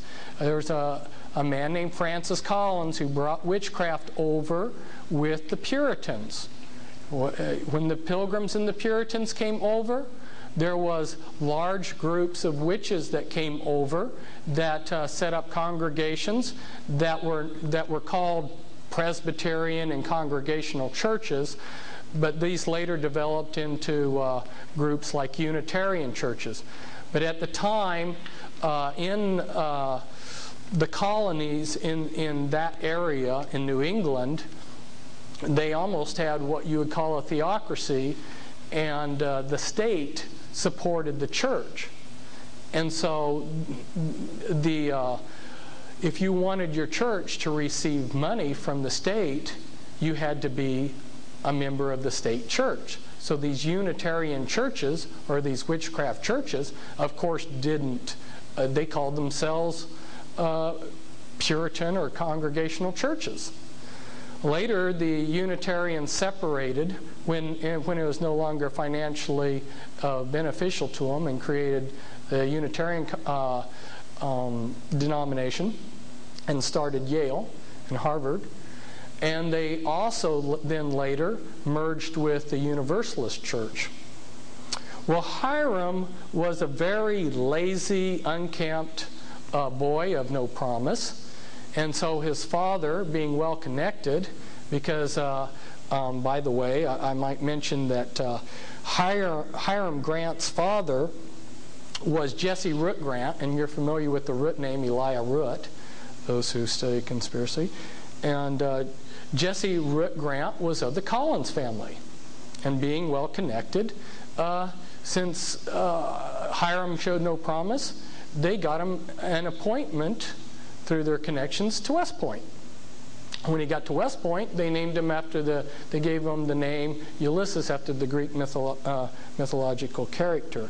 Well, he came from the town of Georgetown, which barely had 1,000 people in that little village, and yet there were over 20 high-ranking generals within the Union Army that came out of that little town. There were 4 generals and one colonel in the Union Army before the Civil War started, and then they added to that 9 more generals from that little village alone. Had a lot of pull. The Grants later had a branch off of them. These bloodlines are like trees. They branch out in many different directions. The Grants later branched into the Wheelers, and my co-author on 2 of my books was someone who came out of the Illuminati, and she was under their mind control, and her father was a Wheeler. And her great uncle, in other words, this man here, General Earl Grant Wheeler, he was a descendant of Hiram Ulysses Grant. And you will not hear very much about Earl Wheeler, but Earl Wheeler was in charge of the U.S. forces during the Vietnam War. And underneath him, or working with him, was McNamara, who was also a Illuminati Satanist. But interestingly, the Vietnam War, which was created by the Illuminati to create a drug culture in the United States, had their man, Earl Wheeler, sitting there as the head of the Joint Chiefs of Staff, and his brother, who was named Ulysses Grant Wheeler, his brother's son, Leo Wheeler, was on the west coast of the United States, helping bring in the drugs from Vietnam. Now, Ulysses Grant, he entered the U.S. Army when the Civil War started on April 23rd, 1861.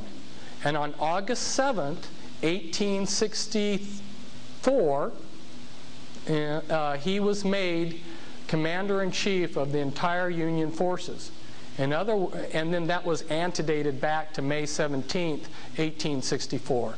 So what we see here is Ulysses Grant going from buck private to Commander-in-Chief of the entire Union forces in 3 years.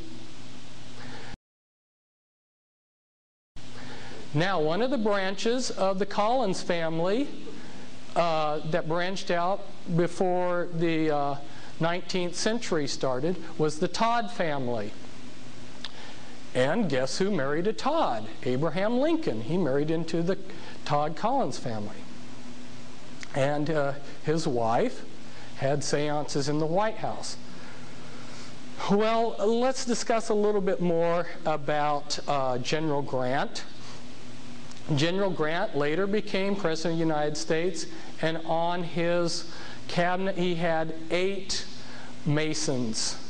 And he also had a man named Columbus Delano, I think, as his Secretary of State. Delano was an ancient elite family that goes back to the black nobility in Venice. And Franklin Delano Roosevelt is a descendant of his. It's a very small world at the top. And the Lee family is one of the top 13 Illuminati families. And there was a man named the Bismarck of the East. He was the chief military man in Asia at the time that General Grant was president. His name was General Lee of the Lee Illuminati family, and he was best of friends with General Grant. And they visited each other. And Grant, of course, like so many of these Illuminati figures, he went to Egypt and visited the pyramids and to the island of Malta. And he also had Alfonso Taft who on his cabinet. And Alfonso Taft is the blood forefather of Clinton.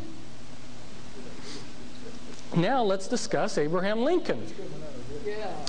Abraham Lincoln's mother, Nancy Hanks, was visiting a town called Lincolnton, North Carolina. And there was a branch of the Rothschild family, which is also one of the top 13 Illuminati bloodlines. And their branch had been branched off as the Springsteins, and then they had shortened it, I think, probably to cover their lineages, to Springs. And you see Abraham Lincoln's half-brother there, Leroy Springs. The Springs, which were Rothschilds, impregnated Nancy Hanks, and she, out of the thin blue air, created the fictional person Thomas Lincoln. And if you go to some of these encyclopedias, they'll say, we know nothing about Thomas Lincoln. Well, there's a good reason. He was created out of thin air, and the world order has been trying to manufacture evidence that the man lived because they try to cover up the tracks of all of this. But the fact is that there never was a Thomas Lincoln. Abraham Lincoln was a Rothschild, and the Rothschilds or the Illuminati was aware of who he was. Abraham Lincoln became one of the leaders of the Rosicrucians. He was one of the Order of the Lily, and one of the 3 men that ran the Rosicrucians in the United States at the time. So when he talks in his speeches about God and these other things, if you ever get around some of these Rosicrucians in Quakertown, you'll see that they use all the terms that Christians use, but they have different meanings to them. And let's take a look at Lincoln. For his cabinet, you'll find a whole lot of nefarious characters on his cabinet too. He had Salmon Chase. If you've ever heard of Chase Manhattan that the Rockefellers are associated with, well, that was named after Salmon Chase, who was Secretary of Treasury for Abraham Lincoln. Salmon Chase was instrumental while he was Secretary of the Treasury to bring in a graduated income tax, and he also created a national bank during Lincoln's administration, which later became a Federal Reserve. And just talking a little bit about how this all connects, you've heard of Shirley MacLaine. Well, she's of the Beatty family. Okay. Well, who was Lincoln's lawyer? When he was president, he had a lawyer who was named Bart Moore, and Bart Moore was of the Beatty Illuminati family. The cabinet of Abraham Lincoln was involved with a scam, involved with the Credit Mobilier, which ties back in with the Rothschilds and all these other people in Europe. Anyway, Lincoln's cabinet was caught in a scam where they were found to have cheated the taxpayers $23 million. Now, but our cabinets today are probably scamming worse. Lincoln had a secret liaison with King Leopold. And if you get into understanding the royalty in Europe, you'll find out that they're the 13th Illuminati bloodline. And he had twins. He had Ella and Emily, a pair of twins from the daughter of King Leopold. Now, as advisors to Grant, there was a man called Jonas Mills Bundy. And Jonas Mills Bundy was advisor to Grant, President Garfield, and Chester Arthur.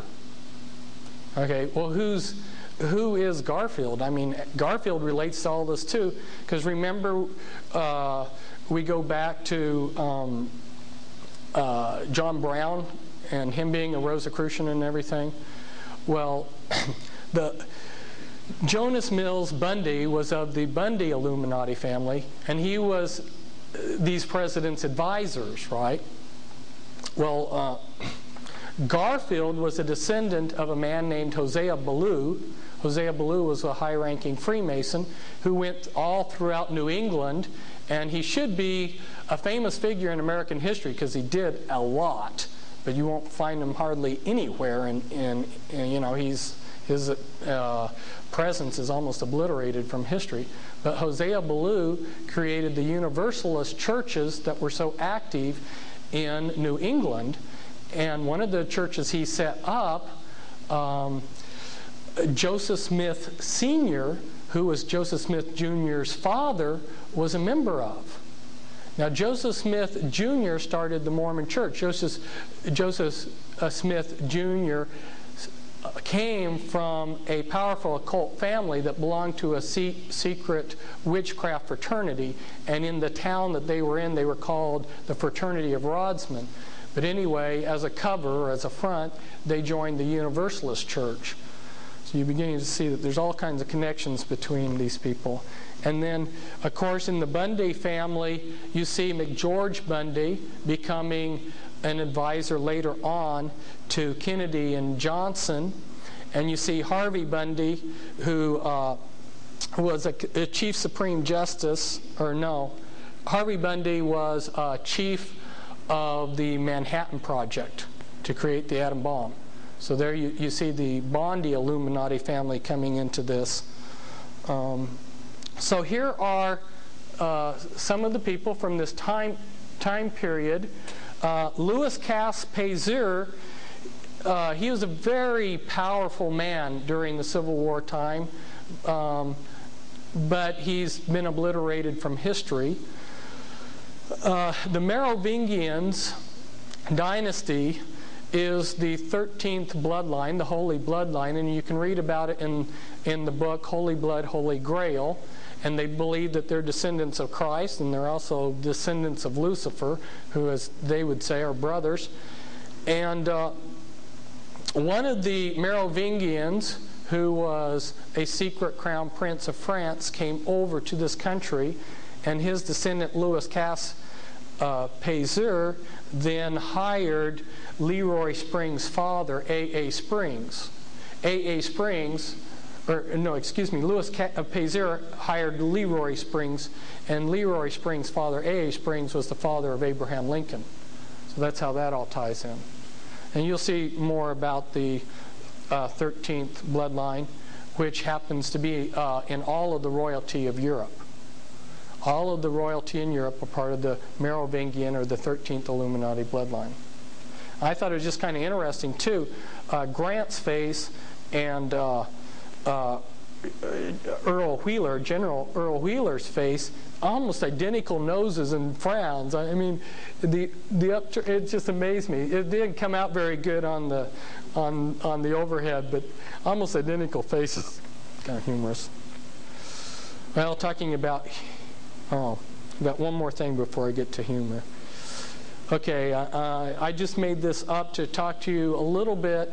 I can't go into the background of these bloodlines. I don't have time, but I can just hit on a few highlights. The top 13 Illuminati bloodlines, which maybe I should just mention here real quickly for you. Astor, Bundy, Collins, DuPont, Freeman, Lee, Kennedy, Onassis, Rockefeller, Rothschild, Russell, and Van Dyne, and then the 13th family, which is your Holy Bloodline. Those are your top 13 Illuminati bloodlines, and right up there along with them, and included in my book, were the Reynolds family and the Krupp family. And so if we look at these families, we'll see that they keep power and wealth by dynastic intermarriage. They maintain as low a profile as possible, and they use fronts for legitimacy. And these are some examples, the Collins and some of the blood that's gotten into them, and the Rothschilds. The Rothschilds have kept track of their genealogy. It goes all the way back to Nimrod, their secret genealogies. Now, my co-author on my books, Cisco Wheeler, her father, Leo Wheeler, gave her a book of the Collins genealogy. At the time, she was trying to leave the Illuminati, and she stuck it into a fireplace. But for people like myself, we'd like to reverse history and get a hold of it. Well, these people, they're into fun and games, and they created their game here, actual game. It's called Illuminati, and you get to do exactly what the Illuminati are doing in the world. The goal of the game is to take over and control the world. And they have all of these cards in the game that indicate the different things that you're to take over. And so I copied a few of the cards. Well, look at this. Morticians, mafia, fraternal orders, multinational oil companies, men in black, TV preachers, Hollywood, evil geniuses for a better tomorrow. These are the type of people that you have to take over to control the world. And wouldn't you know it, the Illuminati actually does. And if you're in the military, they have a lot of manuals. They have this manual for a handbook for chaplains, and if you get it, they tell you about religions that are recognized by the U.S. military. and there are a number of chapters devoted to different type of witchcraft groups. And one of these groups in there is the Church of Satan, which is recognized religion. In other words, if you're a priest in the Church of Satan, you're exempt in serving in the draft because you're a minister. Okay? In this book, this chaplain's book, it's interesting because they talk about the priests within the witchcraft, and they tell you in this book that there are 3 levels to in a witchcraft coven. I'm just saying that as documentation of the next thing that I'm going to show you, which is, that's how the Illuminati is organized, people. And there's a lot that can be said here. There's so many of these transparencies are like a week-long seminar, you know. But I don't have a week on each of them. I've tried to condense down here to show you how the original reconfiguration of the mystery religions in 1776 had 13 lifetime positions in the Illuminati, but that was too weldy. It's too difficult to go through 13 positions. So they reconfigured it around the Civil War time, and you've got 2 levels, three components really that I should talk about. Isn't this very similar to the earlier pyramid that we showed? Remember? Where we had the broad masses and a clergy class and then secret ruling bodies? Very similar? Right? Yeah. The anarchy level. If you want to read about the anarchy level, I've got a book, Ezekiel 6:3, where I list hundreds and hundreds of witchcraft organizations and their addresses. I give hundreds of ritual sites all over the United States and Great Britain, and you can really bone up on it. And then I have a complete list of all the Illuminati standard rituals and a list of occult rituals, which every day of the year has something that could be celebrated by these people. So there's always an excuse to have some kind of witchcraft ceremony. They reconfigured things so that you've got an anarchy level and a hierarchy level. It's very good because the anarchy level is very confusing. The anarchy level are all these covens out there that have individual unique practices. None of them look related.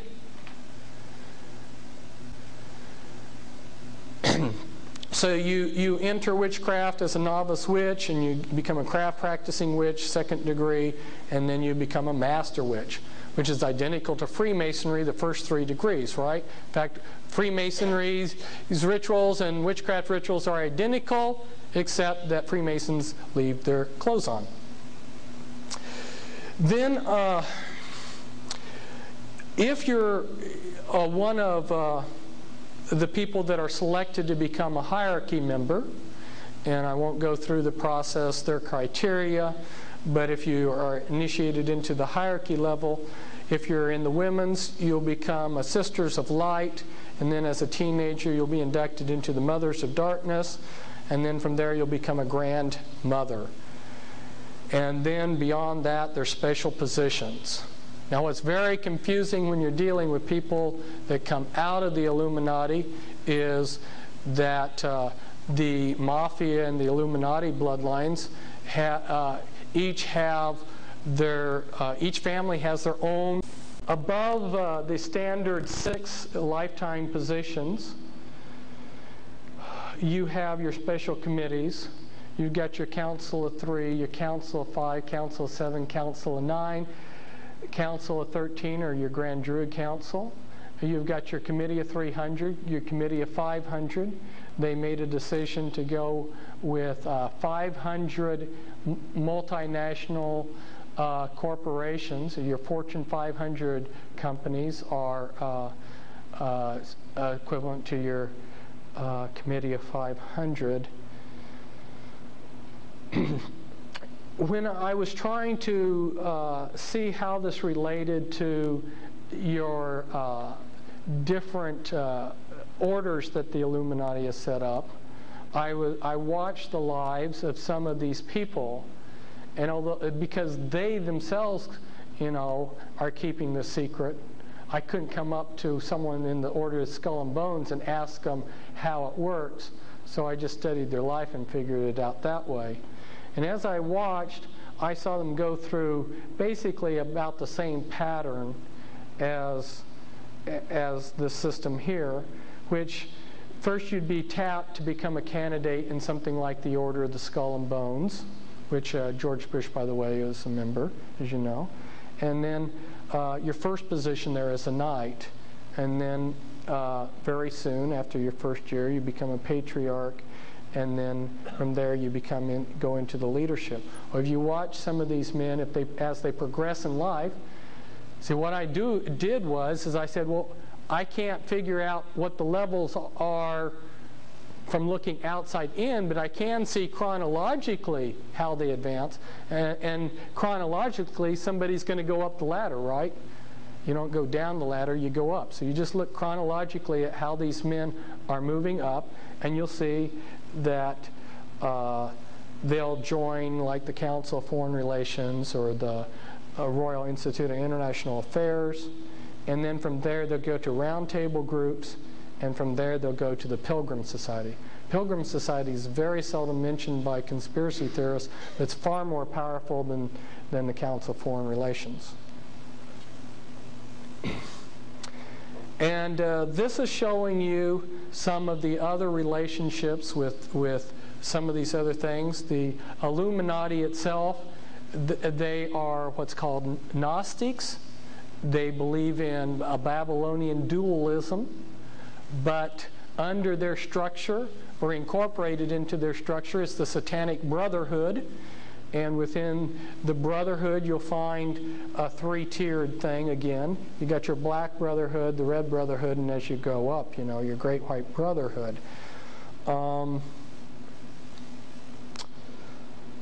I've shown you the steps there for the OTO. There's the Illuminati works through a lot of organizations, and when you understand the mind control later on, you'll understand better. There's so much to tell you, and it's so hard to explain because it has to be explained in steps.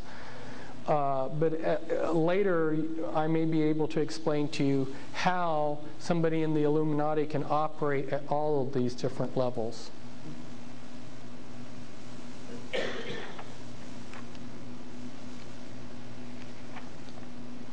And this you have in your handout, so I won't even explain it, but it gives you a little bit of the history of how the mystery religions have reconfigured themselves. And this is a very important scripture. And upon her head was written, Mystery Babylon the Great, the mother of harlots and abominations of the earth. Babylon the Great is fallen, has become the habitation of devils, and the hold of every foul spirit, for all nations have drunk of the wine of the wrath of her fornication, and the kings of the earth have committed fornication with her. And the merchants of the earth are waxed rich through the abundance of her delicacies. Her sins have reached unto heaven, for no man buyeth their merchandise anymore, precious woods, ointments, slaves, and the souls of men. I know that the writer of this, the prophet, bounces back from second to third person as he writes this passage in Revelations 18, but I think you get the meaning here. And then he goes, Rejoice over her, prophets, for God hath avenged you on her. And the light of a candle shall shine no more at all in thee, for by thy sorceries were all nations deceived, and in her was found the blood of the prophets and of saints and of all that were slain upon the earth. Ladies and gentlemen, the most popular Protestant interpretation of this verse is that this is referring to the Catholic Church. The Catholic Church was not even in existence when most of the prophets in the Bible were slain. This is referring to the mystery religions of Babylon, not the Catholic Church. Okay? The Catholic Church is a daughter See, what are we talking about? We're talking about the mother of all harlots. And all nations. So anybody who tries to tell you that this is a Jewish conspiracy or that this is, whatever they've got in mind, it's all-encompassing. It defies labels. About the best label I can find for it is satanic. In fact, this year we have in the Scottish Rites book, the Scottish Rite Journal. Here the author tells us, and the double eagle is one of the logos of Freemasonry. He says in this article, the Southern Jurisdiction's double-headed eagle logo is just one variation of this powerful image which dates back to 3000 BC, and then as is enlarged here, as stated in Coyle's Masonic Encyclopedia and concurred by Mackey's Encyclopedia of Freemasonry, the double-headed eagle symbol first appeared about 3000 BC in the brickwork of Lagash, a city in Sumer in southern Babylonia between the Tigris and Euphrates River and near the modern city of Shatra in Iraq. Lagash was an ancient center of art, literature, military, and political power.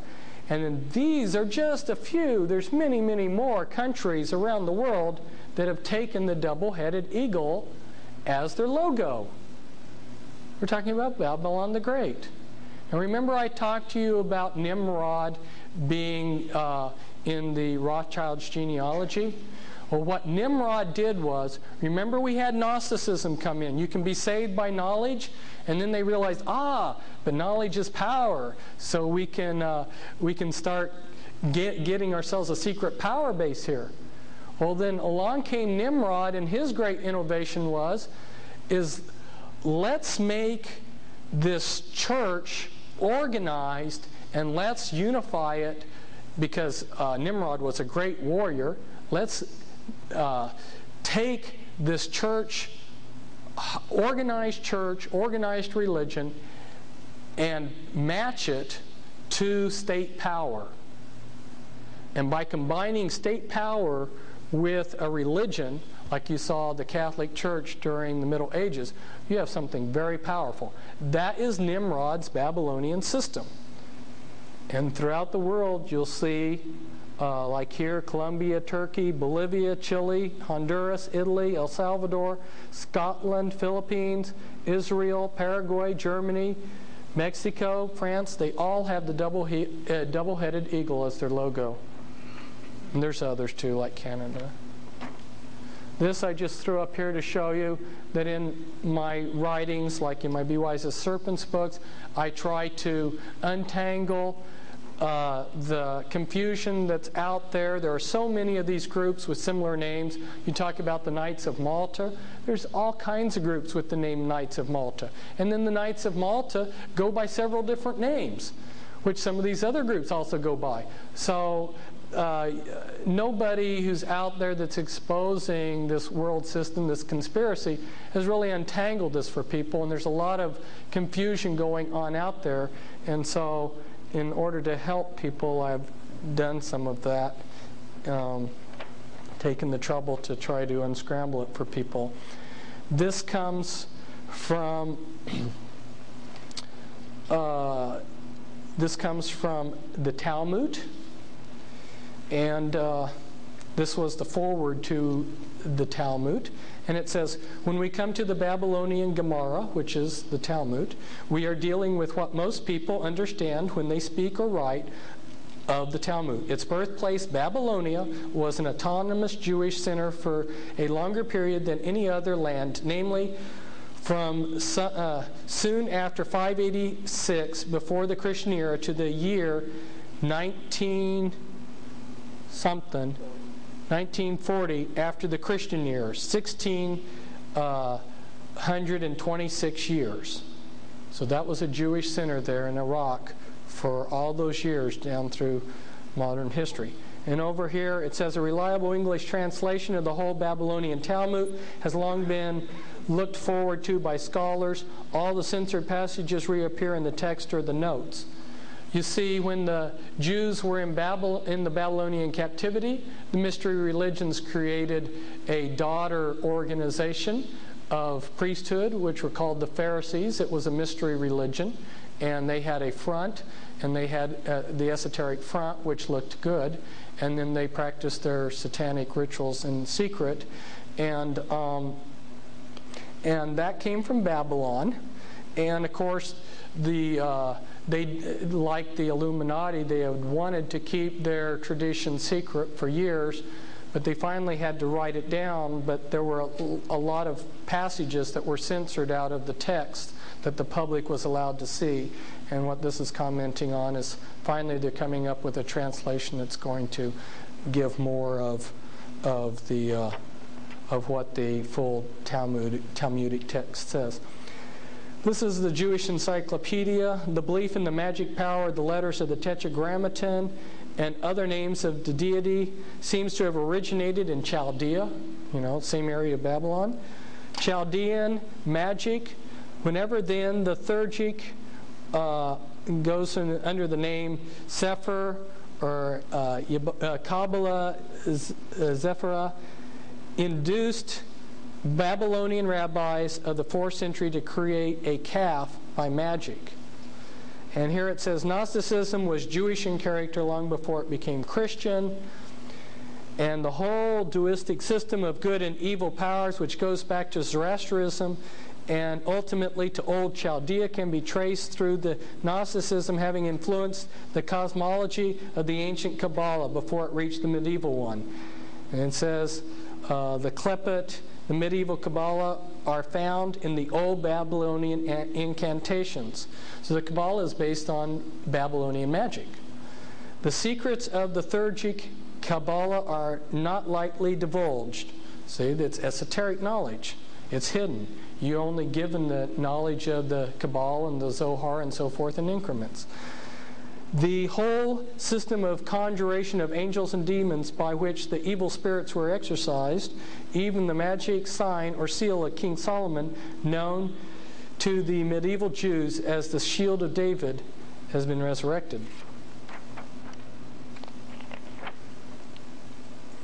And what this is telling us here is that with the destruction of the temple, this is from Jewish Encyclopedia, the Sadducees disappeared altogether, leaving the regulation of all Jewish affairs in the hands of the Pharisees.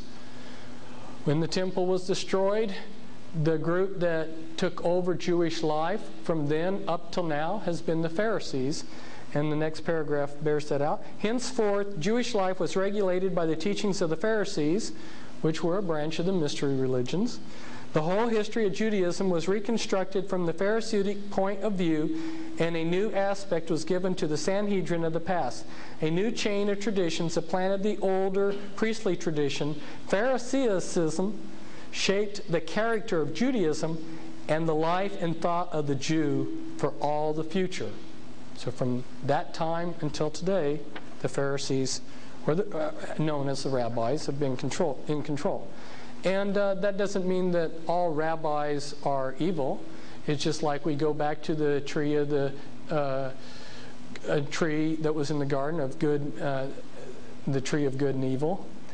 Some of the fruit on that tree is good, and you'll find some rabbis trying to do good, and they will say, "Yeah, they know.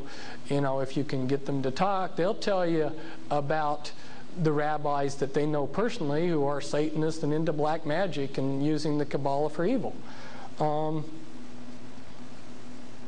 This is just saying that the Talmud, which is the teachings of the Pharisees, which was codified several hundred years after Jesus, ranks in significance above the Torah, and the Torah are the first books of the Bible. Which if you're in a synagogue, you'll see that they keep the Torah housed. And this is from the Jerusalem Post International Edition. This was a Jewish magazine that was intended to go throughout the world. It's the International Edition. And this is written by a rabbi, and the title is The Chosen.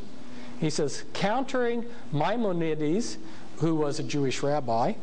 The great medieval sage Rabbi Yehuda Halevi claims that simply being born Jewish is in itself a segula, a sign of privilege and uniqueness. Rabbi Yehuda Halevi divides the world into 4 realms, from the inanimate to the vegetation to living creatures to human beings. But above everything, God created the Jewish people, His own nation, charged with a certain mission on earth. Therefore, each person born a Jew is endowed with a special inyan Elohai, where we get the word Elohim, God, godly element. God doesn't make their distinctiveness dependent on religious observance. In other words, if you're born Jewish, according to this rabbi, you're divine.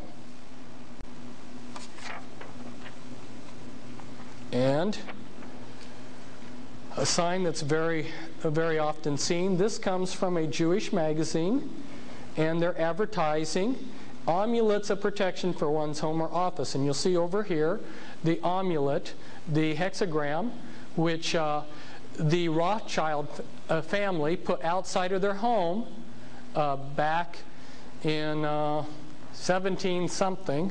During the 1700s, they had a red sign in front of their house with this amulet to protect their home. And from that sign, they got the name Rothschild, which means in German, red shield, or the red sign, the red hexagram amulet sign that they had in front of their house. Before that time, they were known as Bauer. And there are Bauers here in this country who are descendants of that Rothschild lineage. So it was just Amschel Bauer that changed his name to Rothschild. These people are great at changing their names and hiding their lineages. I'll tell you, of all of the people that I have worked with that came out of the Illuminati, I so far haven't found one person whose last name matched the bloodline that they belong to.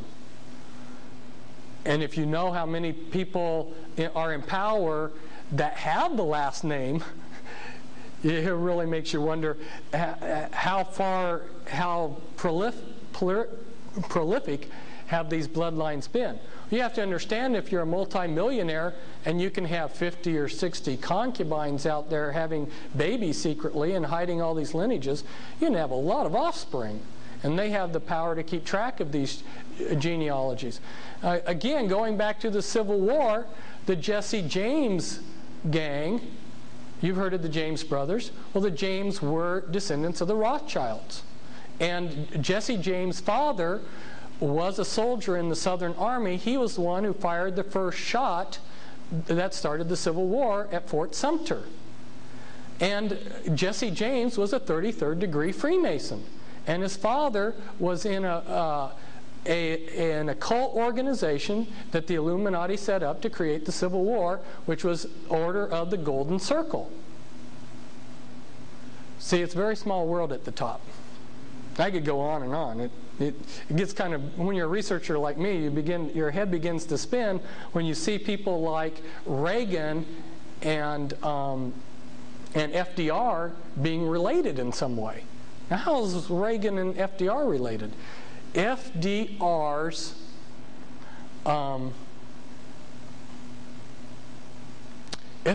wife, help me out here. Eleanor, right. She was best friends. Her best friend was Ronald Reagan's mother. You wouldn't have known that there were any connection between a Republican president and a Democratic one, would you? I told you I was going to give you the keys to understanding how the satanic conspiracy is operated in secret worldwide. Remember, we've got a hidden front. We have a front religion. Satanism always operates through fronts. So what did they do? They had an esoteric or a common religion for the common people. And they can worship sticks and stones and whatever they want, lizards or whatever they want to worship. And then the priesthood will worship something more intelligent, and then the people in the inner circle worship Satan. If you go all around the world, you'll see this is the key to uncovering satanic worship all around the world for all of history. The 5 interlocked concepts. All of these concepts are represented in the occult world around the world by snakes. The light bearer, gaining wisdom, the search for wisdom, sun worship, is represented by snakes. The Kundalini force, and the regenerative principle, which is phallic worship, are all represented by snakes, and they're all interchangeable for each other. If you go into certain Masonic rites, when they're talking about sex worship, they also believe that they're worshiping Lucifer when they're doing that. They're interchangeable. And I put this down here too because all around the world, in Babylon, ancient Babylon, in Switzerland, in India, in China, you'll see the caduceus used in the ancient world. That's a symbol for Gnostic dualism. Remember, the snake represents wisdom? Well, in the Illuminati, your good deeds must balance your bad deeds. So some of your greatest philanthropists are your greatest Satanists because their good deeds must balance their bad deeds. Of course, their good deeds are usually self-fulfilling. One of the things that shocked me when I went in, and I had no axe to grind when I went in to understand how the world's run and who's in this conspiracy, I didn't care what I found. I just wanted to find the truth. I discovered that the Scottish element is just as strong as the Jewish element. It was rather shocking. And so I got this clan map of Scotland, and I highlighted some of the clans that you'll find members in the Illuminati. And here we've got the Mackenzies, who you'll find are very prominent in Freemasonry. And then you come over here and you'll find the Morgans and the Mackeys. Well, you've all heard of Morgan Guarantee Bank. And you come over here to the Sinclairs. The Sinclairs are Merovingians. They're of the top 13 Illuminati bloodline, and they were given a hereditary position to rule Freemasonry. And then you come down here, you got the Murrays and the Sutherlands, and they're very prominent in Freemasonry. And then here's the Mackenzies again, and the McDonalds. You'll find the McDonalds are a prominent Illuminati family, and like Bilderbergers and people like that. And you come down here, more of the clan. You find the Shaws and the Grants, both Illuminati bloodlines. Douglases, Stewarts. Some of the Stewarts are in the Illuminati and good friends with the Rockefellers. Let's see, you've got the Clan Donald here. You've got the Kennedys down here. That's one of the top 13 Illuminati bloodlines. You've got the Campbells. The Campbells, another Illuminati Masonic thing. Cameron, that's one of the primary early programmers for the Illuminati was Ewan Cameron. He was Scottish, came over from Scotland. In fact, he would call his patients Lassie. And there's some others there. It's kind of hard to see, but you got the idea. That was a shocking thing for me to find out that the Scottish participation in this is so powerful. And I began to realize why they called it the Scottish Rite. And if you look at the Ku Klux Klan, it's based on Scottish Celticism. And it was created by several different Celtic secret societies, which I don't have time to go into. The Illuminati also helped them out. Now, a lot of people don't believe that there's such a thing as satanic ritual abuse, so I pulled this one out. It's in a museum. In the Illuminati, you're constantly having to make oaths to Satan, and you sign them in your own blood. This is a document, and it's in French, and the oath goes to Satan, to give you my body and soul, my life is holding it from you, having dedicated it forever without any will to repent. And this is one of the most secret buildings that the Illuminati has in the world. And I'm now going on tour to expose it. Happens to be in this little town of Muno, near the Belgium-French border. It's the Mother of Darkness castle. Inside this castle, which has big doors, and you can't see it, this is just the entrance. This is just the gate, and then you go down a road to get to the castle. Okay? At the castle, you'll come to big doors, and once you go in it, there's a cathedral inside the castle, and then there's these big slate gray floor, and in the ceiling of the cathedral are 1,000 points of light. Now you know when Clinton says 1,000 points of light, or Bush, what he's referring to. It's this Mother of Darkness castle. Okay. Down in the basement, underneath the first floor, there's a secret floor that's down, which only spatial people are going to get down into it. Down there are rituals held every day. They bring in infants. Infants are pure and innocent. And every day they sacrifice a number of children, and they drain the blood from these children, and they write the history of how Satan's bringing in his New World Order on parchment down there.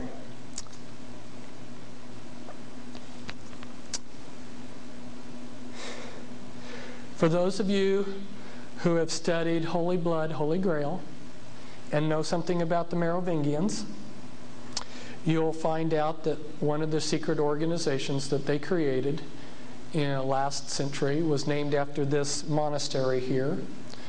The Priory of Zion was set up by the 13th bloodline to protect their bloodline so that they can bring in their Antichrist, because they believe that they're descendants, blood descendants of Christ in the house of David. And one of their primary stomping grounds was this little area here. Just outside of Muno is this castle, Chateau Amorois or something. It means the Castle of Kings, which is kind of misleading because only mothers of darkness, only women go in there. Very seldom do men go into this castle. They do their Kabbalistic path workings there in this castle. They'll fly mothers of darkness from all over the world for high-level rituals there. But anyway, just about 4 miles away, the scale here is very small. So there's only 4 or 5 miles here between. This is Abbaye d'Orval right here, and there was a King Dagobert the Fourth, who was killed. He was one of the last great Merovingians, and you'll see his skull in a little bit. And he was killed near here, in this area, hunting. And then the Merovingian dynasty, after he was killed, sort of went into hiding. The Catholic Church for a while tried to subvert it, and Dagobert the First has been eliminated. Am I getting it correct? Is it the third or the fourth? Anyway, what's interesting is if you look in the lineages of the kings, that number is left out in European history. And as you get kings, you go 1, 2, 3, 4. So if the third one or is missing, something wrong with history. But they tried to erase him out of history. The Catholic Church did, because the Catholic Church at that time was in competition with this Illuminati bloodline. This monastery here is where Peter the Hermit set out, and the Merovingian dynasty created the Crusades because they were the house of David. They weren't real Christians. They were actually a witchcraft, Kabbalistic practicing lineage that wanted to regain possession of Jerusalem and the treasure in Jerusalem. And they sent out Peter the Hermit from this monastery, and he was a dynamic monk who preached all over Europe and got the Crusades started.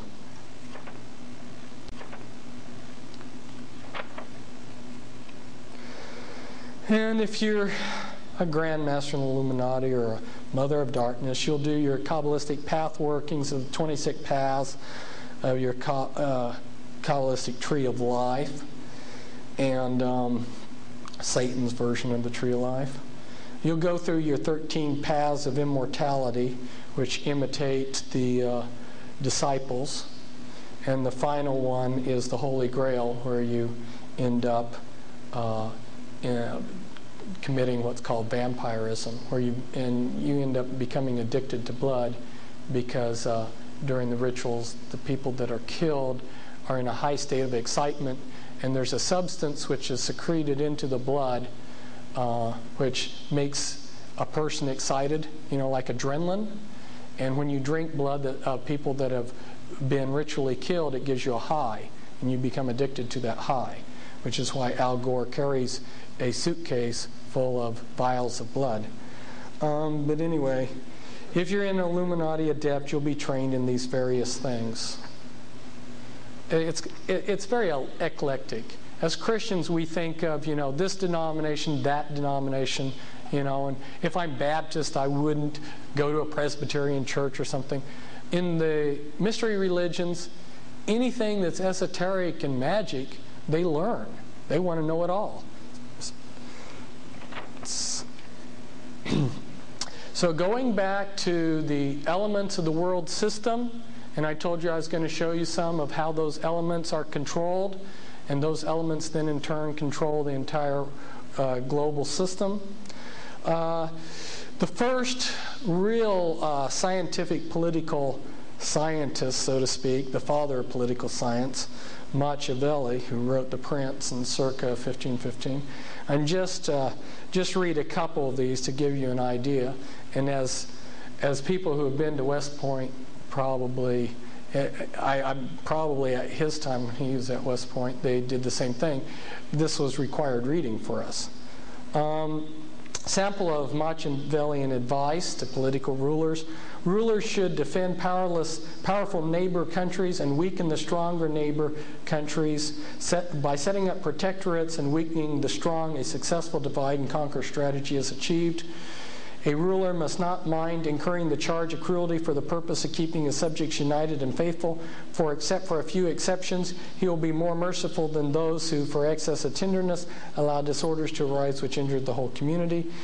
Men have less scruples in offending one who makes himself loved than one who makes himself feared. Love is broken whenever it serves selfish men's purposes, but fear is maintained by a dread of punishment which never fails. Still, a ruler should make himself feared in such a way that if he does not gain love, then he at any rate avoids hatred. So the Satan inspired, when you read The Prince, I can see nothing but Satan inspiring the work as to how to create political science in order to scientifically control the world. Oop, long stack. And so, here's how they do it. In the United States, here's the political process. And this was in my Be Wise as Serpents book, but I found that it was rather unintelligible unless I took the time to sit down and really explain it. And again, we can only go through this very briefly. But the way it would work is at your high level, within the Illuminati and within various groups, we've got decisions that are made. Those decisions are transmitted down to the national level. Okay, on the national level, we've got a group called MJ12, and they're Majesty 12, Majestic 12. The code that's stamped on their paperwork is MAGIC, M-A-G-I-C. It's got a double meaning there, doesn't it?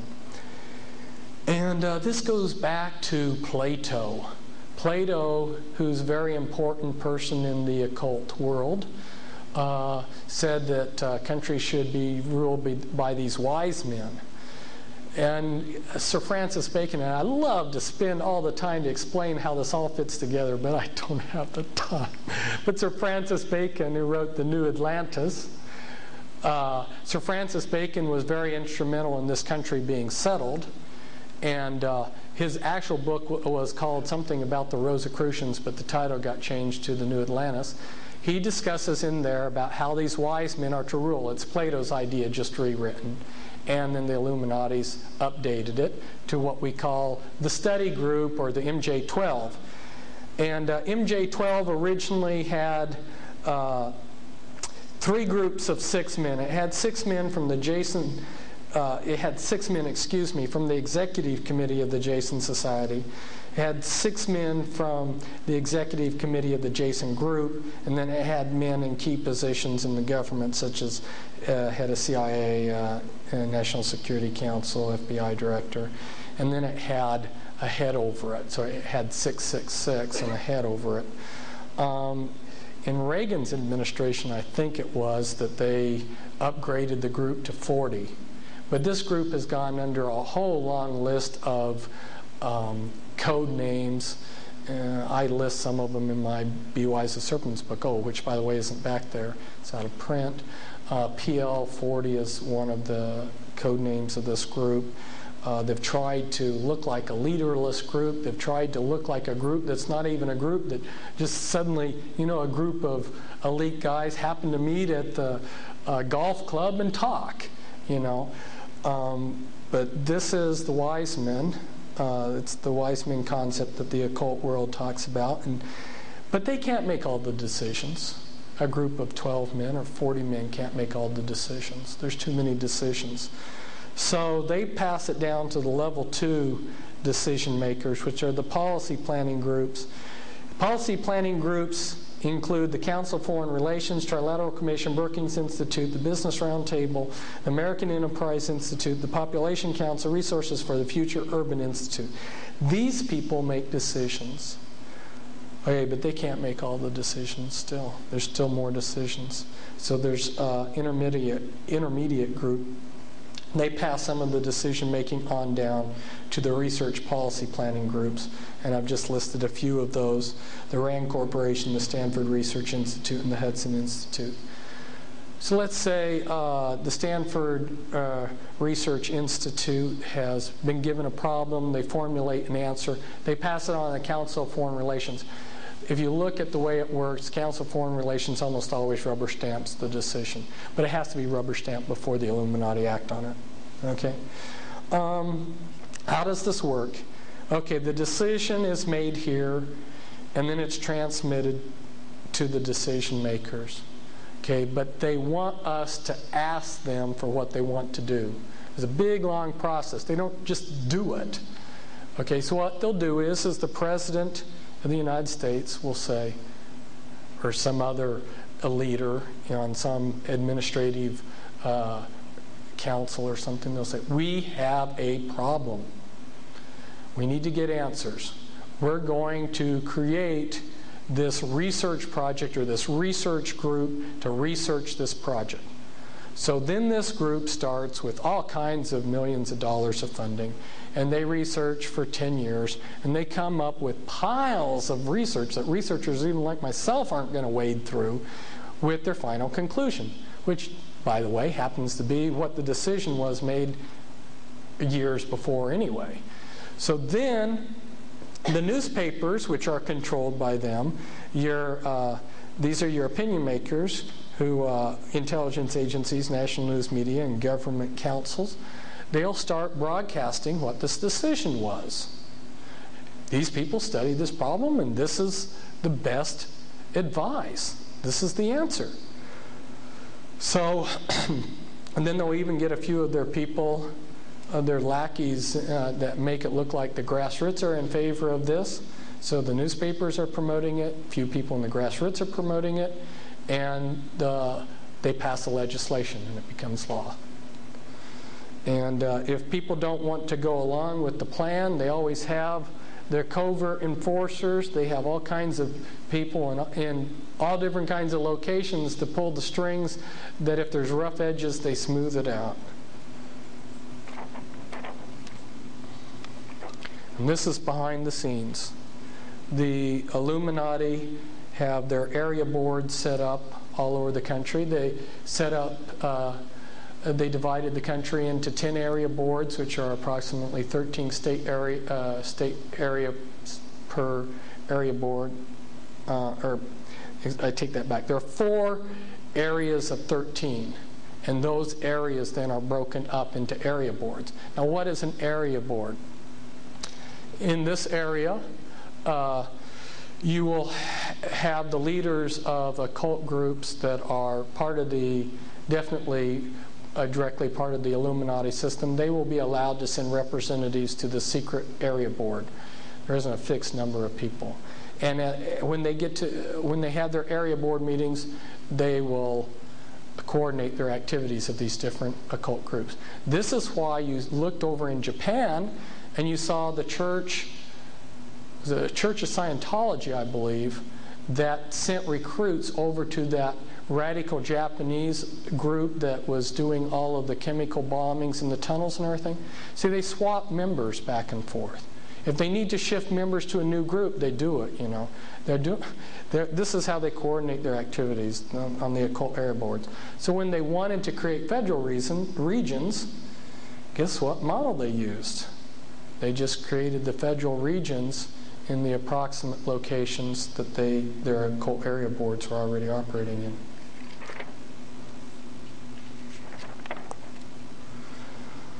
Okay, that was the political side of things, which was the state or the order. And if we go in and look at the financial element in the world system, how is that controlled? This was a page, and they've tried to keep this very secret. This information is not out there in very many places. Wasn't out there, but fortunately we have it. They created fractional reserve banking, the Federal Reserve System, and the stockholders of the Federal Reserve System are listed here in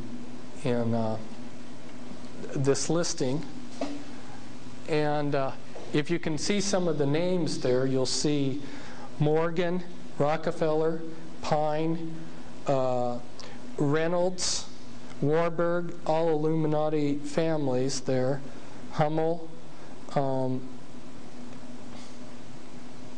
and these people own the stock of the Federal Reserve. When the IRS collects our taxes, the first check that they write out is sent to the Federal Reserve to pay the Federal Reserve, which is a private corporation, for the use of their money.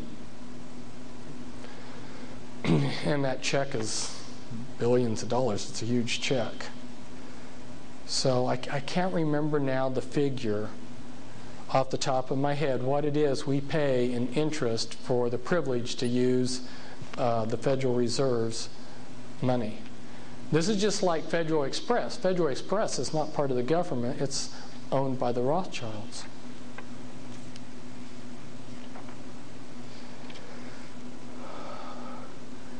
Again, this is another thing that I can't go into due to time, but want to show you just the basic concept that the Illuminati families, some of them are your leaders of your crime organizations, and then they network in with all your other organized crime.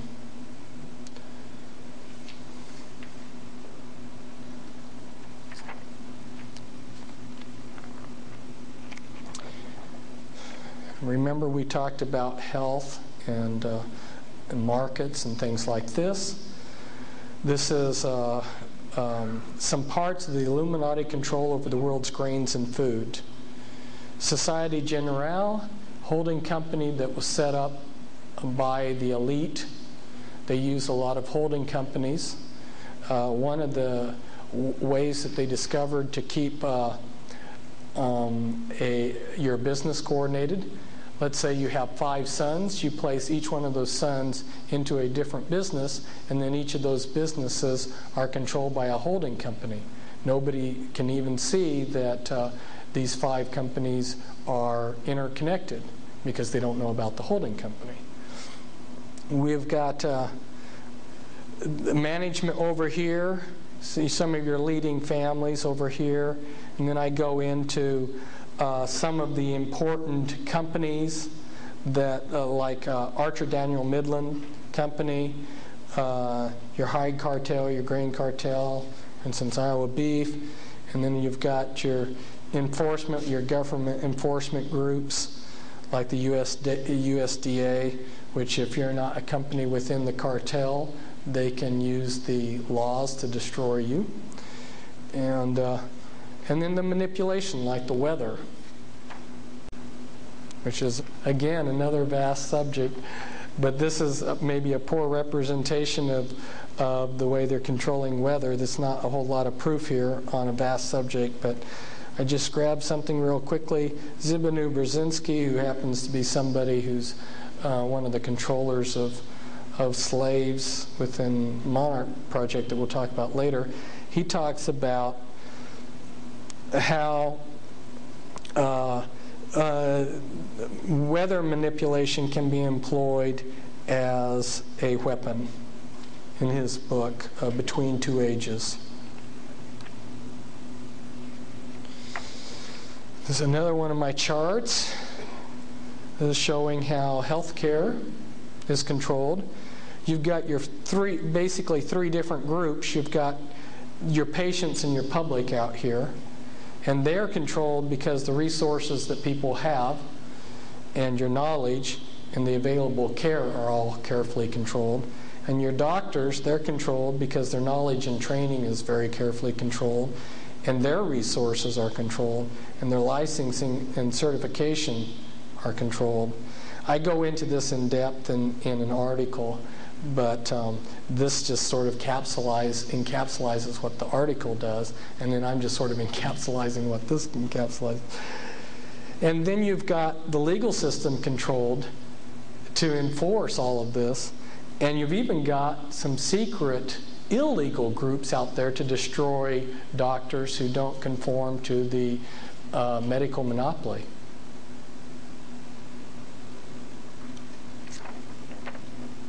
Very powerful. This is Illuminati control, Illuminati and mob control of Hollywood. You got your mafia and Illuminati councils. One of your main groups there for control was Music Corporation of America, which controlled the American film industry and had a monopoly. And they got a monopoly because they made a sweetheart deal with the unions. And under Ronald Reagan, he cut a deal with MCA, a secret sweetheart deal with the Screen Actors Guild. And the American Federation of Musicians, too, cut a special deal so that the non-Illuminati competition got cut out. And then I mentioned here, down here as an example, your Rat Pack, which are... you probably, if you followed Hollywood and actors, you've seen who the Rat Pack is: Dean Martin, Frank Sinatra, Sammy Davis Jr., Peter Lawford, and Joy Bishop. These are men that are connected with Satanism and the mob and mind control. And talking a little bit about how the Illuminati families tie in genetically with some of these, and just giving a little sampling here of some of the leadership of some of these companies. I mean, this could just go on and on. If you look at the leadership of some of these companies, some of these groups that are controlling Hollywood, you'll see the Illuminati presence there. Like 20th Century Fox Board of Directors was Illuminatus William Randolph Hearst Jr., and with a director, Malcolm McIntyre, who was also in the Illuminati. Okay, there's your top bloodlines.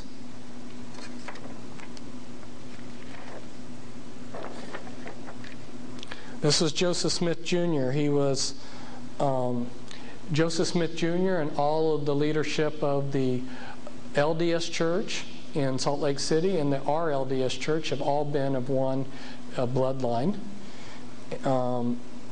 In fact, their present leader, Gordon B. Hinckley, I believe, is a Merovingian descendant through Nathaniel Hinckley. And that goes back to the Plantagenet family, who were Merovingians. Joseph Smith Jr., these were his magic amulets that he carried. This was a pouch that he had for his magic parchment. This was a serpent's cane, or a staff that he had, a ritual staff that Joseph Smith had. And this was his ritual anathema that he had, and the ritual inscription on it. Joseph Smith Jr. created a high rite of Freemasonry, and he got some of the Freemasons upset in his area, and they murdered him. This is a seer stone, a magic seer stone that Joseph Smith Jr. had, and another pair of magic parchments that Joseph Smith used that were his, that were passed down generationally. And this is Brigham Young with his Masonic pin there.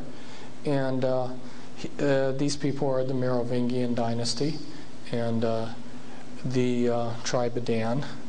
You'll find out that when the Mormons got started, they created a secret group called the Danites, which were assassins to keep their opponents, kill their opponents.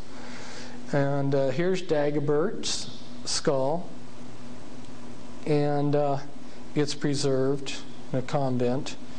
And this was St. Clair, who was at one time the leading Merovingian, or the head of the Priory of Zion, which in French is something like Peu de Zion.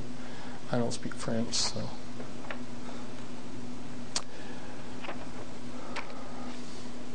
There's Charles Taze Russell, who was a Knights Templar. Charles Taze Russell, who started the Watchtower Society of the Jehovah's Witnesses, ritually murdered by the Illuminati on Halloween, has his ashes protected below a pink granite pyramid made from the sacred enchanted rock mountain at a sacred site 18 miles north of Fredericksburg, Texas. The pyramid is in a cemetery in what was Allegheny, Pennsylvania, now Pittsburgh, Pennsylvania, and he had the Knights Templar logo on his pyramid that his ashes are buried under.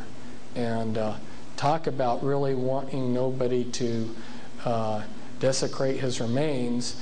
They used barbed wire as rebar in the concrete foundation. If you've ever poured concrete, you know what rebar is. Well, they used barbed wire for rebar to make sure nobody got through to his ashes.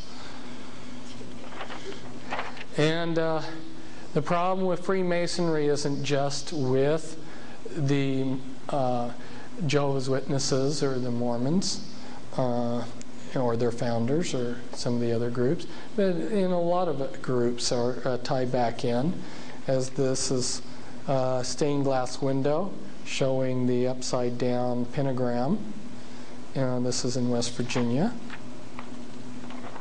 This is a Church of Christ, a couple Churches of Christ, with a strange form of a Masonic logo. This is some of the Astor Illuminati members, and I don't have time to go into the members of these families. I might just briefly comment on one. That's John Jacob Astor I. Came over from Germany. The Illuminati gave him a concession to operate drug smuggling.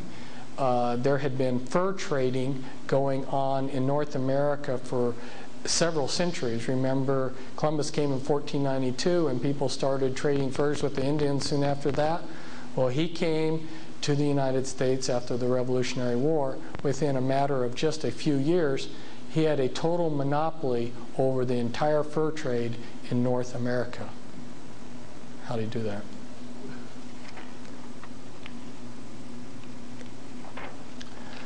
This is a DuPont Illuminati representing the DuPont Illuminati bloodline. You recently had one of them in the news, but for the sake of time, maybe I'll just make a little comment about them. The DuPonts have been part of the military establishment They have produced the gunpowder for the United States since before the War of 1812.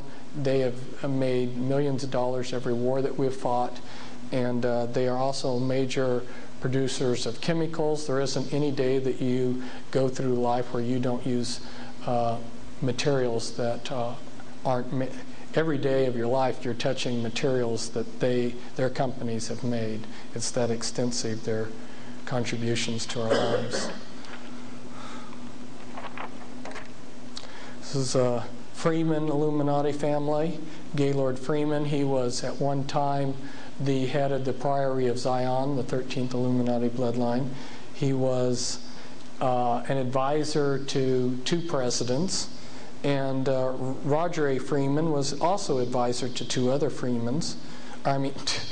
Also advisor to 2 other presidents. And then this is a picture of one of the Freemans that's in the Skull and Bones order, which is just one of the many groups that the Illuminati have set up in many of the college campuses as an entry point into the Illuminati.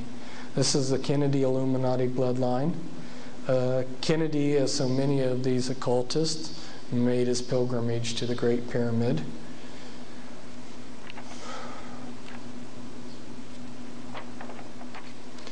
And one of JFK's girlfriends was Jane Mansfield, who was a member of the Church of Satan.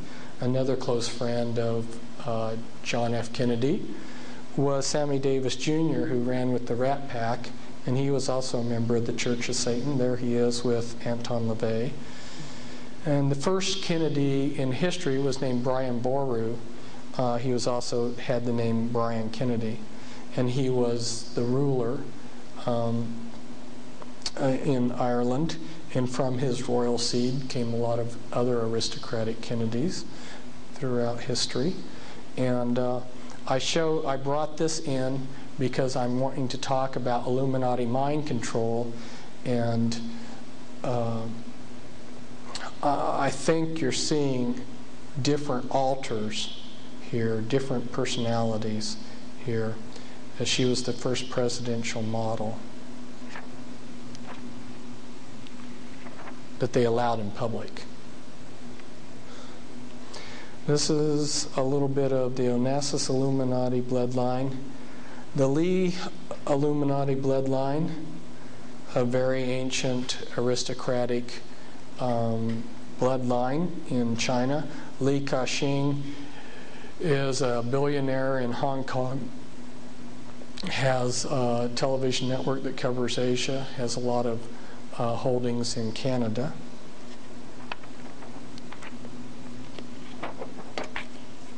Rockefeller Illuminati bloodline. And Winthrop there was reported to have the largest porn collection in all the world. He was gay and homosexual, and is one of the big money bags behind Clinton, besides Pamela Harriman. And this is, you can pronounce his name Guy de Rothschild or Guy de Rothschild, if you want a more French pronunciation, Guido. I believe that from working with high-level Illuminati people, that he is either the father of the Antichrist or the father of the Antichrist John the Baptist. And this is one of his homes, his son David. And yes, he is alive today. These are just some odds and ends of the Illuminati. That's Hitler's grandmother. She was a maid in Vienna for the Rothschilds and was impregnated by them. Hitler's father was paid money to change his name from Schicklgruber to Hitler, which had an effect of hiding Hitler's lineage. Hitler was a Rothschild. And that's Marquis de Lafayette. Remember I talked to you about the Scottish connection. Scotland and France were buddy-buddies down through history, and Marquis de Lafayette came from an area in France known as Brittany, which is Celtic, and ties very closely in with the Scottish Jacobins and so forth. Russell Illuminati members. There's our much beloved president doing a hypnotic induction of slaves with the sign of Satan. And this is Bertrand Russell. The Russells were an aristocratic family in England. The Russells have been very prominent in helping set up a lot of religions and other groups. William Huntington Russell and Samuel Russell were involved with drug trades and setting up the Order of the Skull and Bones, which was created, by the way, at Yale. Yale being a Unitarian college that already had Illuminati secret societies at it before Yale came. Well, it's very hard for people to see that there's a conspiracy because everything's so broken down on our level into tiny pieces. So I thought if I went in reverse, it might help people see how all of these fragments connect into the whole. You've got different Illuminati goals that are set, and then those goals are broken down into further goals, and then they take all of their different groups throughout the world system and have them participate in different ways. So like, let's say the objective is Illuminati authority. Okay, A, know everything about people, Big Brother. So they've got 9 beast computers which are tracking all people. People are tracked from the cradle to the grave. The IRS, the Jesuits, and other people have a complete memberships of all types of churches on their computers. The LDS are compiling on computer the family histories of everyone alive. The Mormon Church has made it the primary duty of all Mormons to do genealogy work. And they have gone to every nation in the world, and even nations like Red China have allowed them to go in and photograph all of their records. And they have brought these records back, and you'll see where they keep them in a minute. And the task of assembling the backgrounds on everybody is so monumental that they're even secretly getting students in the public schools to participate in this work. Then you get your CIA, IRS, FBI, NSA records of all potential opponents to the New World Order. Got social security numbers and social insurance numbers to track all people. You've got banks and crediting keeping track of people. You know, when you're making a transaction on your ATM in a few seconds, it's recorded in the beast computer. And then you've got your 911 numbers, and they have detailed information on people in the 911 system. This is a good example to show you how different components work. The Grange, which is a fraternal organization for rural areas, it looks rather innocuous. It doesn't look very harmful, but you look at their logo and it's kind of interesting. It's the Illuminati all-seeing eye. And when the Illuminati wanted to keep track of people, what they did was they called on a favor, and of course the Grange was set up by Freemasons. That shouldn't surprise you. They're sort of the glue that hold this all together, the Freemasons. And the Grange was this good rural group, fraternal group, that did the legwork to get the 911 system brought in. Well, no one would see a conspiracy taking place with all these different little groups, and that may be the only thing that they used the Grange for quite a few years.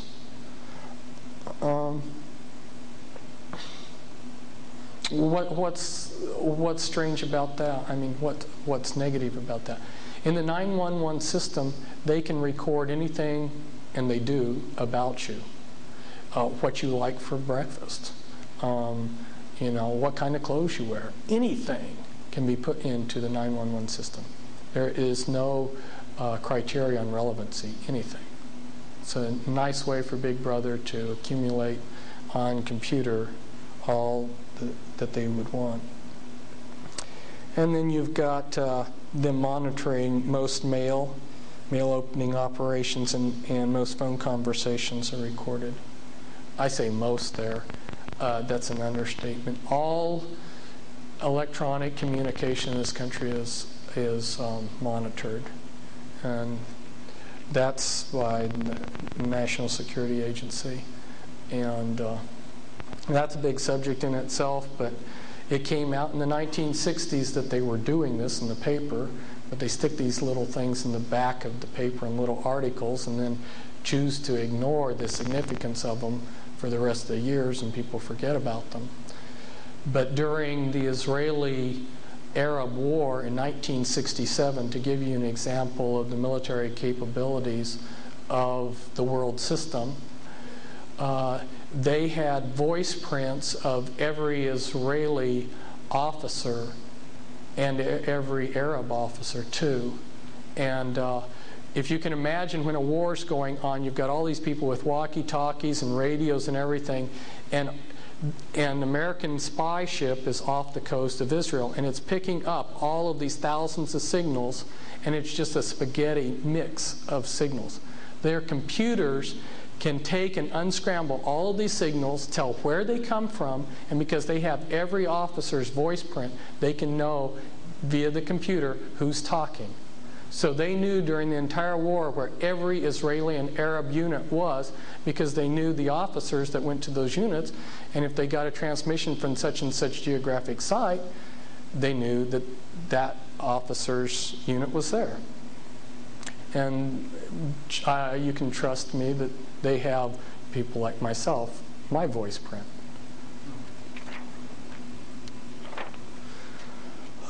This is where the Mormons store the genealogical records of the world.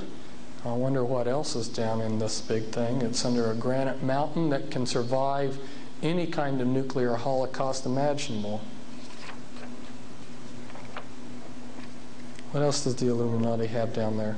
These I'm just going to flash up real quickly. A couple more Illuminati objectives that I've broken down for people. These were in my Be Wise as Serpents book. Illuminati have had plans, and they have several organizations which may, in the end, I may discover are all the same thing.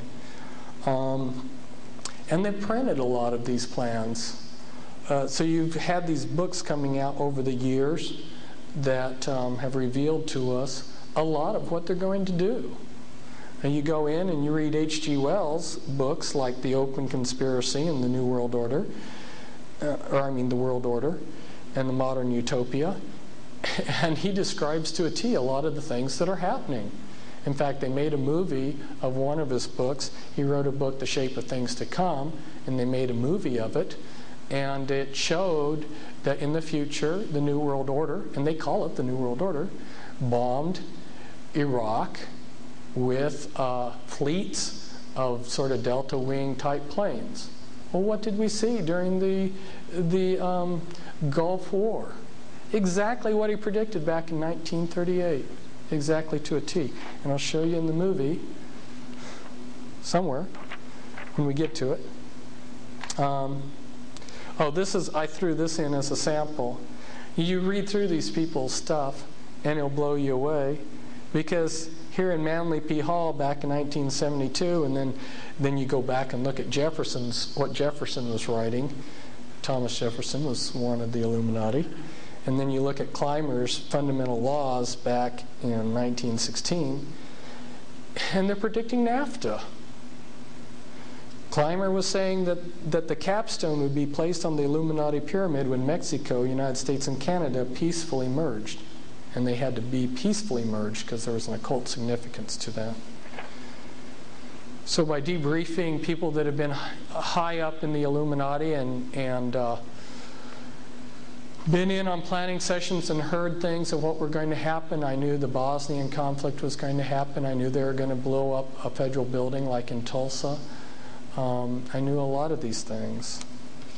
And here's a photograph off of that movie, The Shape of Things to Come, which was H.G. Wells' book. And guess what their logo was? It's the winged sun disk, which is an Egyptian magic symbol, which is used by Charles Taze Russell, who started the Watchtower Society, is used by the Theosophical Society, and is used by Aleister Crowley on his material, who is a Satanist. So winged sun disk, the satanic Egyptian hermetic symbol, will be the, according to H.G. Wells, the symbol of the New World Order. By the way, who was H.G. Wells? Well, he was leader of the Fabian Society, Fabian Socialism, and he is also a Freemason. In fact, one Masonic book says that he's one of their best prophets.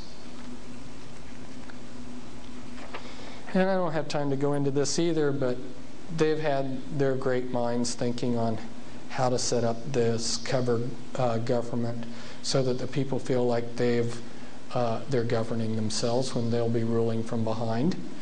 And, you know, they'll set up the House of People and the House of Counselors and the House of Nations, and then they'll have these various groups, the World Judiciary, the World Executive, the Enforcement System, and 20 World a council of 5 world ombudsmen. And then you'll have administrations and agencies to integrate your world's government. And the people will be very happy that they will think that they're ruling themselves. Now we're coming to the most important topic. And everything I've said up to now pales in insignificance to what I have to tell you about now. And that's the Illuminati's mind control. And it was such a vast and important topic that spending an hour or 2 hours or 3 hours doesn't even begin to open up the subject. And so that's why I haven't spent all this time talking on it, is that I realized that it's just too vast. You've heard New Agers talk about a paradigm shift. When you understand the ramifications of the Illuminati's mind control, everything that you knew about human behavior and how you looked at people and rated them is obsolete. Okay? And it's taken me years for the impact of this mind control to be worked through me to where I can really appreciate, because I want to go into denial too sometimes about the ramifications. This is from the New York Times, and what this is talking about is back in September 2nd, 1977, Admiral Stansfield Turner, who was director of the CIA, went before a Senate committee that was investigating things, and he admitted, yes, the CIA has been conducting mind control on countless numbers of innocent victims and it was being done without their consent. And he even explained some of how it was being done. Yes, hypnosis and drugs and electric shock. And he even talked some about how extensive it was. There was 80 important American institutions that were involved in this, 40 medical colleges, all these universities. Yes, they were all cooperating with the CIA in this mind control. But even though he admitted this, one is a little of it came out then in the New York Times here, but about MKUltra. But they still did a good cover job, and the American people really didn't get the full ramification of what's going on. The public still doesn't know. They don't have a clue. And the Christian people don't either. And until people understand how they're doing this mind control, you're wasting your time to create an organization to fight the New World Order, because they'll be infiltrated, and Satan will take what you're doing for good and deflect it for evil. Here in one of the programmers, Dr. Louis Jolly, he's called Jolly West. They're mentioning him here as one of the CIA's known programmers in this. Well, books have been coming out I started exposing the Illuminati's mind control with trepidation back in 91. And in 92 I came out with a monograph on it. And then the last year I came out with a book, which is a guidebook, an illustrated guidebook. And then this year I came out with a full-blown expose, which is volume 2. And it's the Illuminati formula used to create an undetectable, total mind-controlled slave. Why did I have such a long title? Because it is totally undetectable when it is functioning correctly, and it is total. It controls the person's entire mind and their body. It is a group package. The reason that this mind control is so powerful is because they have taken every possible type of mind control and combined it in an extremely sophisticated package. So if you listen to these CIA people, they'll sit there and they'll say, well, yeah, we tried doing this type of mind control, but it only worked in like 60% of the cases. And so we couldn't do it, we couldn't use it. We tried this, and behavior modification only works in a certain percentage, Well, what they're not telling you is if you take this method, which works 60% of the time, and this method, which works 60% of the time, and this method, which works 70% of the time, on down the line, and combine a sophisticated group package, you lock someone in totally. Now, one of the elements of this mind control is to create programmed multiple personalities.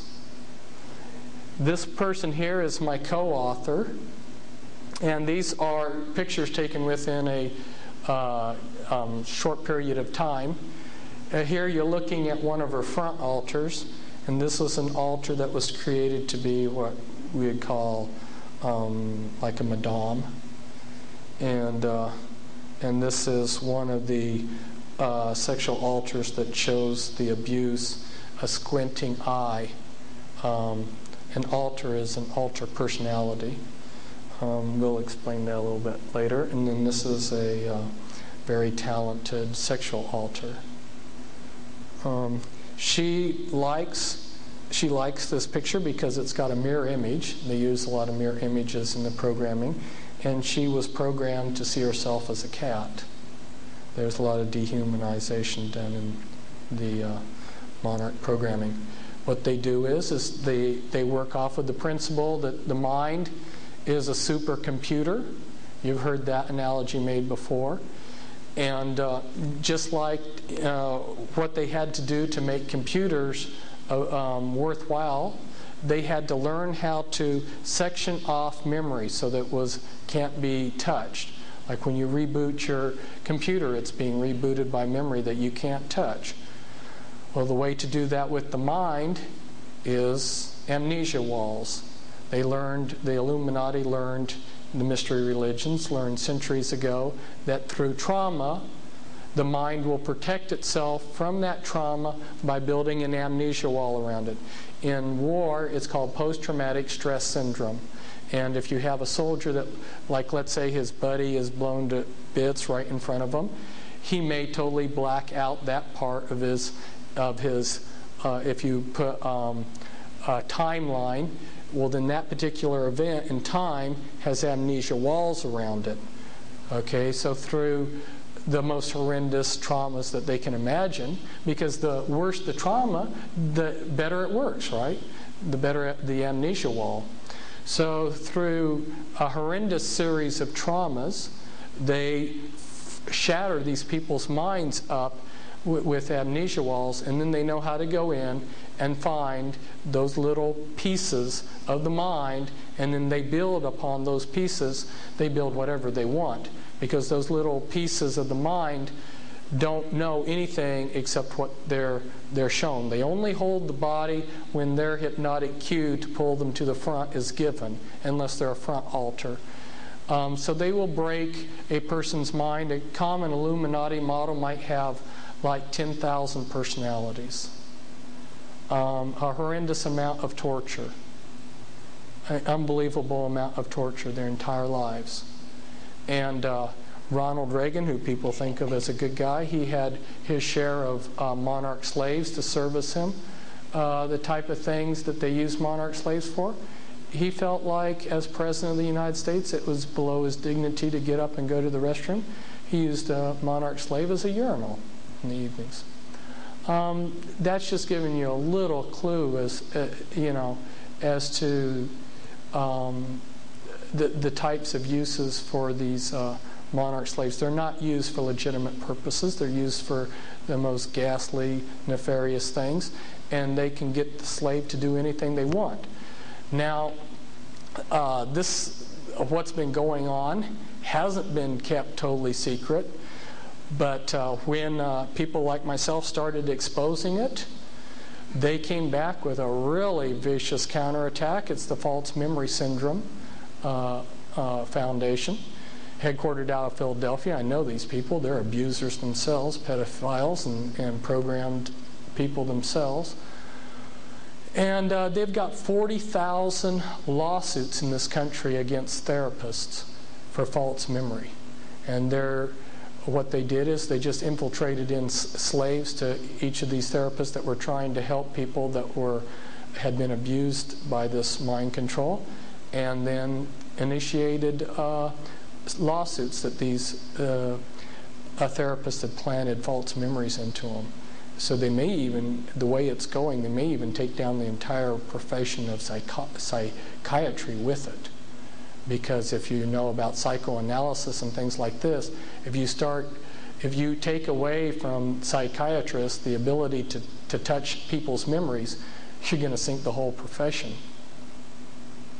But they're willing to do that to protect their mind control.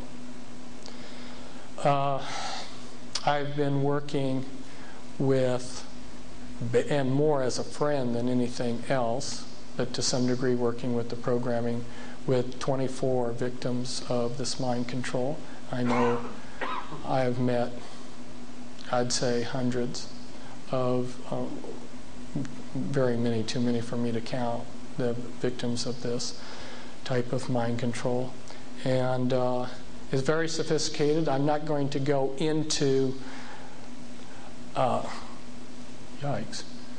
I am not going to go into how it's done, but I just wanted to inform you of the ramifications of it so that you had an idea, because when you go into a church, you can't use as a litmus test, is the minister preaching the Word of God?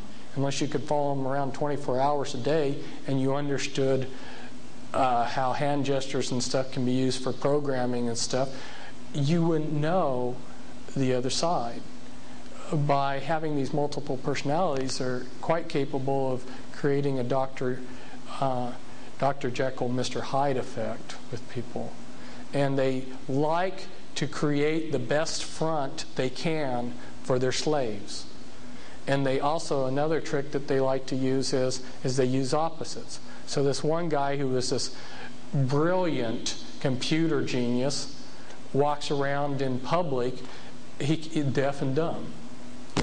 Nobody would suspect that at a certain time he clicks into his genius personality and helps them with computers, and then the rest of the time the public thinks he's this blooming idiot. So they like, and one of my favorite questions to ask people is, what is the most popular occupation for men in the Illuminati? Christian clergymen. That's the best front. Some of our most famous and beloved clergymen are multiples, have multiple personality. They like to create the best front. The best front for assassinations would, of course, be where? You're wanting to cover someone who's been programmed to be an assassin? The Amish, because everybody knows they're world famous as pacifists. In fact, I was Amish for a number of years. I used to be Amish. Drove horse and buggy. If they wanted to use an Amishman as an assassin, and he spent a lifetime of being programmed, and then they through their cues and their triggers, they set off a program that's been pre-programmed into the person. These people are just like human computers. And the Amishman will leave his farm and travel for some ostensible reason. Maybe he's going to visit Freundschaft, that's relatives, in another state. And then while he's traveling, maybe he goes into a restroom. And in that restroom, a series of things click in his mind as he switches through various personalities in a systematic way. And he eventually switches into the correct altar that they want. And that altar carries out his assigned assassination task. Then, as programmed, switches back into his Amishman personality and goes to his relatives and then goes back home. And all he knows, all his front personalities know, is that he went on a trip to visit his relatives. And when he gets back, and these are called wet ops by them. Wet ops means blood's going to run, or black ops. And they got their own terminology and lingo for all of this. And when he gets back, at some point, there'll be a team that debriefs him. They'll have a programmer, and they'll have a lie detector, somebody running a lie detector and someone else. And they'll run them through 3 times to make sure they get the truth of what happened. And when they're satisfied they got the truth, they'll let this Amish boy go back to his Amish farm. So there's a lot going on. And I see it all around, and I know what's going on. And you really, if you're wanting to know, you need to get the Volume 2 book. Because there's just so much to tell you that I can't begin to do it. But one of the programming places, Bethesda, Maryland, the hospital there, this comes from it. This is showing brain scans of people that are multiples. And it's showing that somebody who pretends to be different personalities has a different brain than somebody who shifts from different personality to different personality. A person with multiple personality disorder has a different brain. It's actually physically different after all the traumas and amnesia walls and programming. This is me. This is place of fine arts, Palace of Fine Arts in San Francisco, right next to the Presidio, which is used by the Illuminati for rituals. And I'm showing you one of the programming sites on the West Coast, the Presidio tree that was used for programming, Fort Point used for programming. You'll look at the 6th Army logo. It's a hexagram with the Satanic Anarchy A in it. It's if you understand some of the leadership in the 6th Army, Colonel Michael Aquino, who's the head of the Temple of Set, and about a dozen other high-ranking officers who were Satanists in the 6th Army. It's no wonder that their logo's a satanic hexagram, is it? Ever wondered why the Rockefellers' Texaco has a pentagram in a circle with the Ankh? These are some more pictures of this was a church at the Presidio was used for Illuminati rituals. Alcatraz was used for rituals and programming. That's taken from the Presidio. That's mule barns in the Presidio, which were used for programming. Tavistock Clinic in England, another programming site. A couple of the programmers, Michael Aquino, who happens to be the son of Betty Ford, and his wife Lilith Sinclair. And if you look at where immigration is coming from, the top 6 countries, look, Soviet Union is 2nd, China 3rd, Vietnam 6th. These are all countries that are doing mind control programming. How many Spetsnaz agents have been infiltrated into this country? How many mind control people have come in? Oh boy, that's enough to blow my mind. And the surprise today, the surprise ending that I promised you, these are taken from American magazines, and you may have to do a double take. It's real easy to see it on the originals. It may not be quite so easy to see it on the transparencies. Reptilian eyes. Did I get that right? Yeah. All of these pictures out of American magazines, reptilian eyes.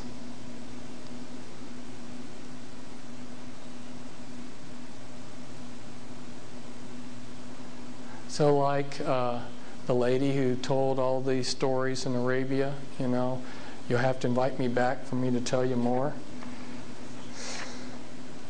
Reptilian eyes. Can you see it? You see what I'm saying?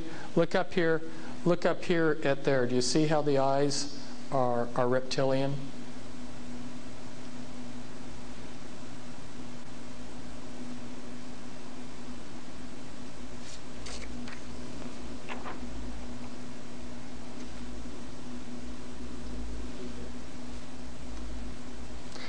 I've actually met some very respectable people who wouldn't tell me stories, like this one psychologist who's seen countless numbers of people in her life, who's actually seen people like this. Okay, thank you.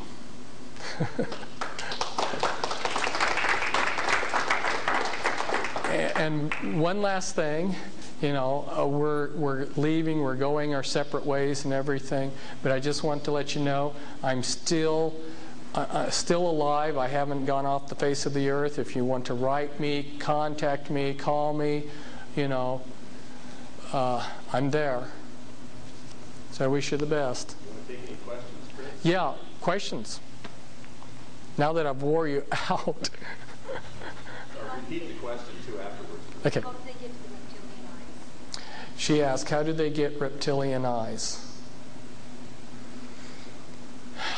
I wasn't going to talk about this subject, but I don't have final answers on some of these things. I can give you tentative answers. One of the big programs that the Illuminati is carrying out is the creation of Nephilim. If we look in the scriptures, it says, as in the days of Noah, it would be like that today. In Noah's time, God wasn't being vengeful in destroying the earth. The earth was being corrupted genetically by fallen angels marrying with probably both animals and people. And in order to preserve life, God brought an end to the world. And today, there's a lot of genetic experiments and the Nephilim being created that are hybrids. And this is a very important part of what the Illuminati is doing. And my guess is this relates to that. You talk about your lineages like your Rothschilds, and they have been intermarrying with what the public calls aliens, and so that these people aren't human as we would know human. They've been pretty thoroughly demonized. If we go back in time, the chief advisor to Queen Elizabeth I, Sir John Dee, he was a Kabbalistic black magician. He had gone to the continent and learned from the top Jewish Kabbalists black magic, and he was the chief advisor in the British Empire, and he created Enochian magic and the Enochian language, which the Illuminati, which are hiding behind the Jehovah's Witness headquarters, they use Enochian rituals. That's what the power of the Enochian magic is. The watchtowers. That's why they call it the Watchtower Society. But anyway, they get a laugh when they say Watchtower Society because it's got a double meaning. Got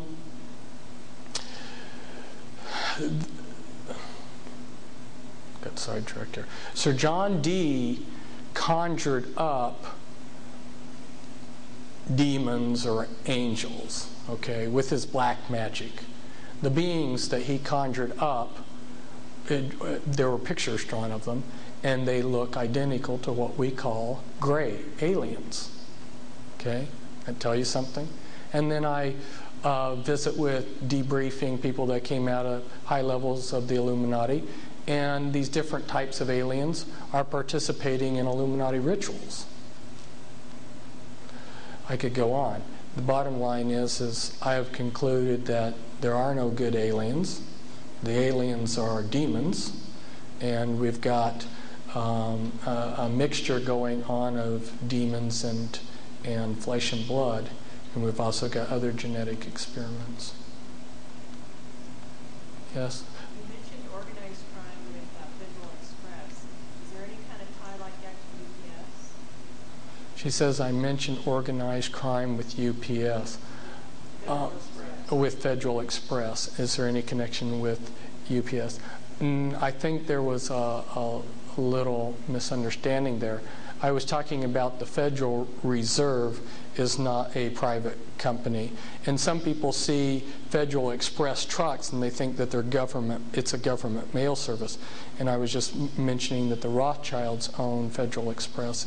It's a private government. But they have the power. See, if an individual like me tried to start a company, Federal Express, using red, white, and blue on my trucks, the government would come in and say, no, that's ours. You're infringing on our territory. People are going to mistake this for something as the government, but the Rothschilds can do it and get away with it. As far as UPS and all of your big corporations tie in. And I didn't get into talking about the interlinking directorates and how it all ties in, but you're not going to see any big corporation that doesn't tie in with this. In fact, it would be kind of interesting sometime to have the time to explain to you how they have some formulas for taking over these. If you have a successful family business, okay, and let's go back to the Revolutionary War. There were 3 men that were instrumental, in my opinion, in the creation of this nation. Benjamin Franklin, he was a Satanist and the genius behind the American Revolution. And George Washington, who was just an everyday Mason, but he had a lot of character and was able to hold the Continental Army together over a 13-year war. A lot of suffering in that war that the American Army had to suffer, and he held them together. So he's responsible just because of the strength of character. But Benjamin Franklin had his hand in everything. I mean, the man was the mastermind behind so much. But there was a third man, and none of you, I bet, know him, Robert Morris. How many people in here have heard of Robert Morris? One person. Yeah. And he did probably as much as the other two. He was a financial genius. And he wheeled and dealed and managed to keep the Americans supplied. And only somebody with an incredible genius like his could have carried it off. But he wasn't part of the mystery religions. He wasn't a Freemason. So after the Revolutionary War, they took him down, and he ended up in prison. He ended up in debtor's prison. So if you look at what they did to him, what they do is they'll take family-owned businesses and they'll promise you the moon. They'll say, hey, you got this great business? We'll make it even better. We'll loan you all this money. And they'll get a person in over their head, and then wham, before you know it, they're running it.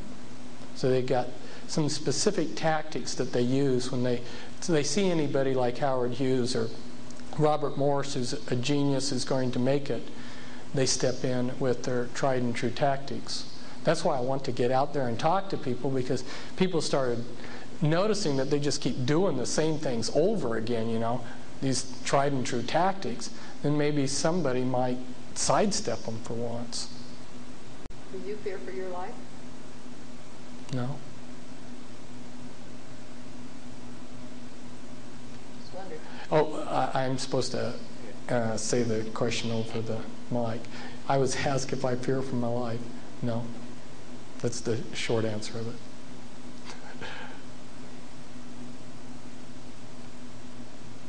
That doesn't mean that there aren't people that wouldn't like to do me harm. Yes? Where's the hope? Did that get lost somewhere back there in the beginning? Oh boy.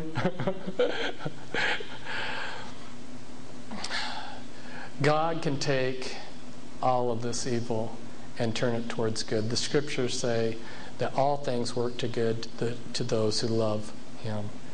And I get repeatedly traumatized. Satan traumatizes me and tries to hand me lies every day. But I know that if I keep loving the Lord, that everything's going to work out. And I believe that if you've ever watched a pair of fencers dueling, and if one of them gets a mark on his cheek, it becomes a badge, sort of like of honor. And I believe that the glory when we're in heaven is going to be retroactive, and all of these battles that we fought are going to be seen in glory. The glory is going to be retroactive. And I believe when I'm in heaven, I'm going to say I was always in heaven.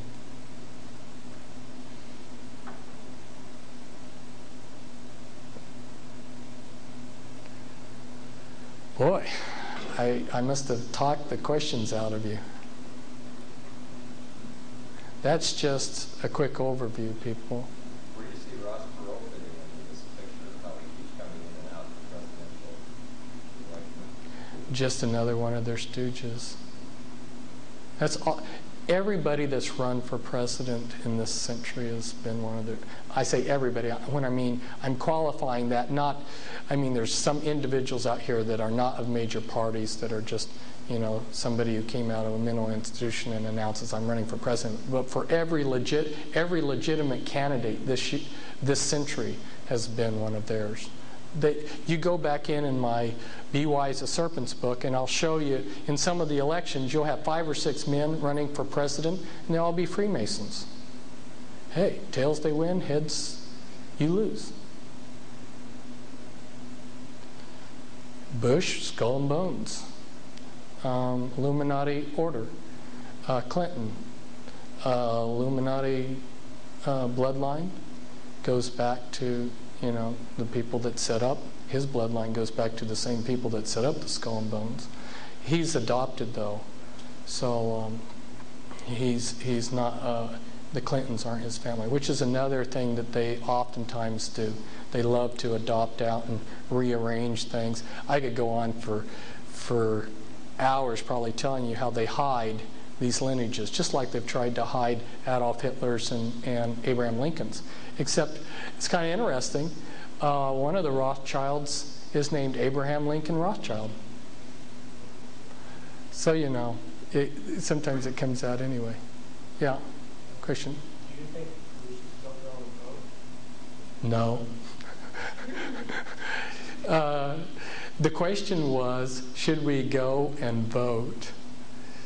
Well, I'm not going to tell anybody what they do with their time. Your time is your own. That's God's gift to you, and you use it how you want. But in terms of what I know, the voting is rigged. Back when Bush and Clinton were running against each other, a friend of mine who connects in with all of this, he had a map back 6 months before the primaries that had all of the election statistics, the final election statistics. The map had all of the electoral college votes for the states as they would be determined, and then the popular vote down to a T. These weren't projections. They were the final figures. It was long before the primaries. And then I knew from my Illuminati sources that they wanted George Bush in as president again when he ran against Clinton. And then I made I guess you could say, the mistake of printing that in my newsletter that the Illuminati wanted Bush reelected, and that, of course, what they want, they'll get. But then I noticed in August that they changed their mind. And so then I wrote a little paragraph in my newsletter. They changed their mind, but nobody read my other paragraph. They just remembered the first thing that I'd said. So now there's a certain set of people out there that are convinced I'm a false prophet. So I tend to like to back away from talking about the Illuminati's plans because they do change them. But the voting's all rigged. And there's a good book, Vote Scam, by the Collier brothers. And I guess a lot of you probably read it already, so it's not even news anymore. Okay, question. You said about the Oklahoma bombing, that this was all planned. Do you know of any, have you heard of anything else that might be planned? Oh, anything else? Yeah. Well, in relationship to Atlanta, they wanted to test martial law being brought in on the American people in the Atlanta area. And so they were going to create several acts of terrorism so that they could bring in a localized or regionalized martial law in that area to see how the American people would respond. And so that's something that's happening recently. Now again, some of these predictions I have to be kind of careful talking about them to people, because like back in 1992, I said that, when the banking laws were going to change, there were going to be all these banks fold. Well, they did, but they didn't announce them on the radios. And, you just saw banks changing names. And so, again, people were telling me, well, Fritz, you're, blah, blah, blah, blah. Well, fine. It's, people don't have the eyes to see what's going on. And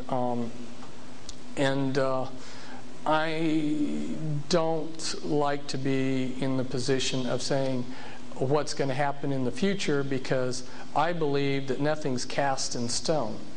There's nothing that definitely says that in the year 2000 we're going to have the Antichrist. Henry Kissinger kind of backed that up. I was watching him one day and he said, we are going to have a new world order. We either have it in this generation or the next generation, but we will have one. But see, he was showing that they're at least beginning to think that, hey, maybe, it isn't going to click. And see, Satan's double-binded. Talk about the hope again, okay? This is another aspect of the hope part of it. Satan is trying to imitate God by being omniscient and omnipotent, but he isn't. So he does that through technology, and like to be the all-seeing eye, he has spy satellites in the sky and people on the ground that are spying, and computers. So he's trying to use this vast array, this big mechanism in this world system to control everything, so he seems godlike and all-powerful. Well, people like me are throwing sand in that equipment. It doesn't take a whole lot of sand in a piece of equipment to slow it down or bring it to a halt. He is double-binded, and the double bind that Satan's in is this. At some point, God's going to say, you can have it, Satan, run the world. Now, he's got to get all of his ducks and all of this intricate equipment lined up running smoothly and perfectly, or he's not going to run, the New World Order's not going to run for him. So he's double-binded, and he's not telling his minions, his slaves out there, how things aren't coming into line. And there's some pretty powerful people out there that are doing things on our behalf. I don't know if you heard about the Renegade Computer Group with the Cray computers. You did, good. Did you hear about, let's see, what was something, did you hear about the Freemen being freed? The Freemen got what they wanted. The Freemen, that they had this long standoff. They got what they wanted, which was a court that was not part of the corrupt American judicial system, but was set up common law venue. And they got that and got free. Got exactly what they wanted. About it, the newspapers aren't going to tell you anything.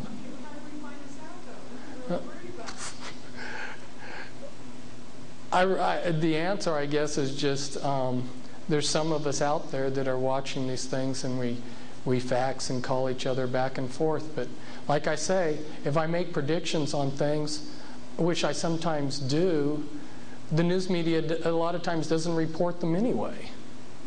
So the news media is not going to back me up on some of those. Yeah, they love to use distractions. Are the church burnings part of this too, and removing some of our civil liberties? Are the church burnings part of this to remove our civil liberties? Definitely yes. There's part of it's just disinformation. I mean, there's a lot of churches being burned all the time, you know, from natural causes or whatever. They've got the ability to focus. Have you ever noticed when they focus in on airline disasters, all of a sudden all the airline disasters that happen are reported? And that part of it's that, and part of it's, I wonder about some of these youth that for no reason at all burn down a church. They may be children that are programmed. It's so easy to do that. But there was intended to be a period of anarchy because they want the people to beg for martial law. And the American people will ask them for what they want to give. And so I saw that aptly demonstrated the night of the bomb went off in Atlanta. I went to Plaid Pantry to get something cold to drink because it was warm out. And this was about midnight. And the gal there had just heard on the radio about the bomb, and she said, "Oh, this world is full of crazy nuts." I said, "Well, you know what's happening? The government's setting off these bombs so they can bring in stricter laws." And she said, "Oh, that's what we need. We need stricter laws." And I said, "You want to live under Nazism?" And it just went right by her. No comprehension. So it had, I saw, that was my test to see how the American people were responding. And yeah, give us martial law. That subject was on the radio today on a talk show. Was asking if they was wanting a martial law, and it was about 50-50. About 50. She says about 50% of the people wanted martial law. They wanted that extra protection. They wanted the extra protection. Then another one come on, so we want our freedom. Yes. Pardon me? Buchanan. Yeah, you're saying he's a Knights of Malta. Yeah, you're saying he's not a regular guy, he's one of them. Yeah, the National Council, what is that, NCC? That ultra-conservative Christian group that Buchanan's, the 5 people underneath him in his campaign are from the NCC, which is a National Christian Coalition. Yeah. It's controlled opposition. If you look at who they are and what they're doing, it's controlled opposition. The Illuminati sets up their own opposition. If you go back and look in World War II, there's a book put out by an intelligence operative who uses a pseudonym. His name's Nigel West. And it's on MI5, which is British intelligence. And he's got a whole chapter in there on double agents. Every German, I should say every Nazi German, you know, because Germany was Nazi, every German agent spying on Great Britain was a double agent for the British. Now what they did was, and then part of it goes back to this mind control, they turned significant figures in German intelligence, and then anybody else who joined in German intelligence had to be turned. If they didn't turn, they were booted out. So over a few years, they ended up with the entire German intelligence organization being their double agents. Well, they've done the same thing against the New World Order. 95% of these people out there exposing the New World Order are double agents. I remember Pat Robertson writing his book, Illuminati. His dad was head of the Senate Committee on Banking. And you better know that these Illuminati bankers, a lot of them are Jewish and a lot of them are Freemasons. You know that touching their money is a real sore spot for them. And so they're going to have their person in that key position in the Senate. And that was the father of Pat Robertson. And Illuminati set him up in ministry. And then he comes out with this book, The New World Order, which he didn't even write, and I don't even think he read it. And if you look in that, in one chapter it says the Masons are part of this plot to bring in a New World Order, and then the next chapter it promotes George Bush's candidacy for president, and he's a 33rd degree Freemason. So, well, who's going to be our next president? Boy. Doesn't matter. Yeah, that's true. Well, Clinton's only hanging by a thread because they got the goods on him. And our side, the people that are taking these, 67 congressmen have had to resign because of these renegade intelligence operatives that are exposing them. And Clinton may be down the list. And Bob Dole, he's been receiving a lot of money. If financing up to now is any indication of who they want, you know, Bob Dole may have a chance. But again, he's another one of their flunkies. I've taken so much of your time. Thank you very much. Thanks. Should let you go now. Maybe you can have me back later. Well, I want to ask you, what are some of the most obvious signs of recognizing a New Age person?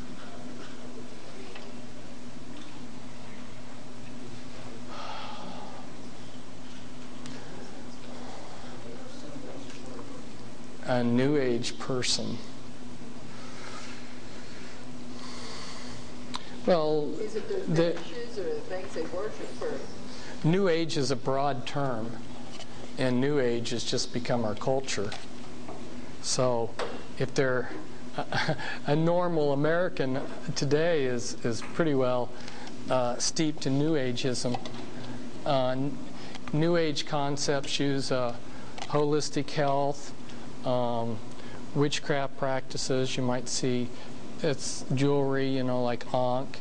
The way they talk, they want to protect nature, radical environmentalism, the acceptance of anything and everything, especially, minorities like gays and things like this. Let me ask you one last thing. Do you think that they'll make the economy collapse right after the election?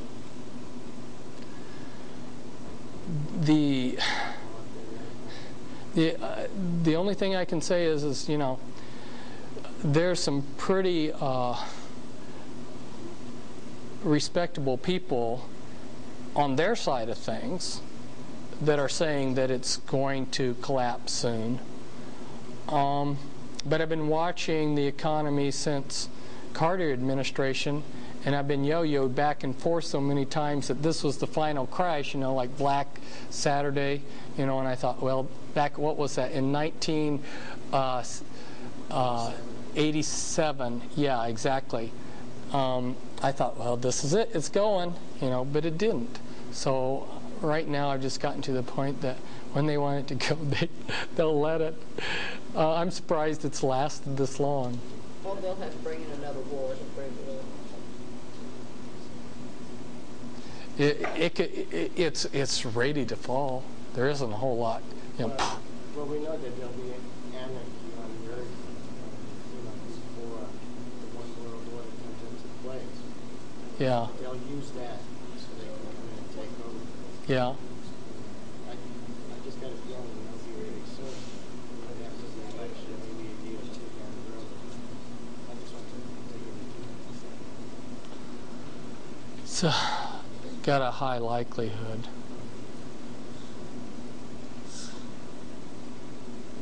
Yeah, I don't know whether I want to go home or not. It's been great. Thank you. Come on, God Jesus, bless you. come. God bless you When too. you were just speaking about Noah, Yeah. where for that? God always turns me right to where He wants me. Good. As in the days As of a confirmation, As because soon as you it said said, it, she flipped when I up. return, the world will be as different to the things of God Yeah. as the people were in Noah's day. Yeah. So here's what He wants us to do. He says, I fear neither God nor man, he said to himself, but this woman bothers me. I'm going to see that she gets justice, for she is wearing me out with her constant coming. Then the Lord said, if even an evil judge can be worn down like that, don't you think that God will surely give justice to His people who plead with Him day and night? Yeah. Yes, He will answer them quickly, but the question is, when I, Messiah, return, how many will I find who have faith and are praying? The truth is we have to be praying. Yeah. Okay, because remember, knowledge Yeah. puffs up, but love edifies. Right. And that's how God's going to judge us, is by Right. our prayers. Yeah. Okay? Through prayers. Right. And go into a prayer class. Yeah. That's what's going to change the world. Yeah. And then God I will s- and judge I- us and I- accordingly. I don't. Those of us who know just have to do what's right. It's not a matter of whether we're. The issue isn't whether we're going to win or lose. The matter is what's the right thing to do. You know? Yeah. Like they're saying, you know, Well, you'll you know by the peace that you have with God, whatever you, like some of us are meant to be teachers, like some that have books, and, you know, we have our prophets, and, you know, you have to go where God wants you to go. If you don't go and do it, then you won't have no rest. Yeah, that's But true. then sometimes he'll work for only a season, and then it's like, God, what is it next you want me to do? You know, sometimes he might just say, go enter his rest. I probably should get myself together here because I've got to get home. Driving back to Portland tonight. So, After all that talking, you're going to drive now? yeah. Books. Oh, cool. Oh, cool. Great. Let me get on that mailing list. When does your tour start? In about 4 days And how long will you be gone? for half a night. There'll be one big city after What do another. you think about that Scarlet and the Beast book? Well, We've browsed through it. We haven't read the whole thing. I was disappointed. Really? It seemed to me like, you know,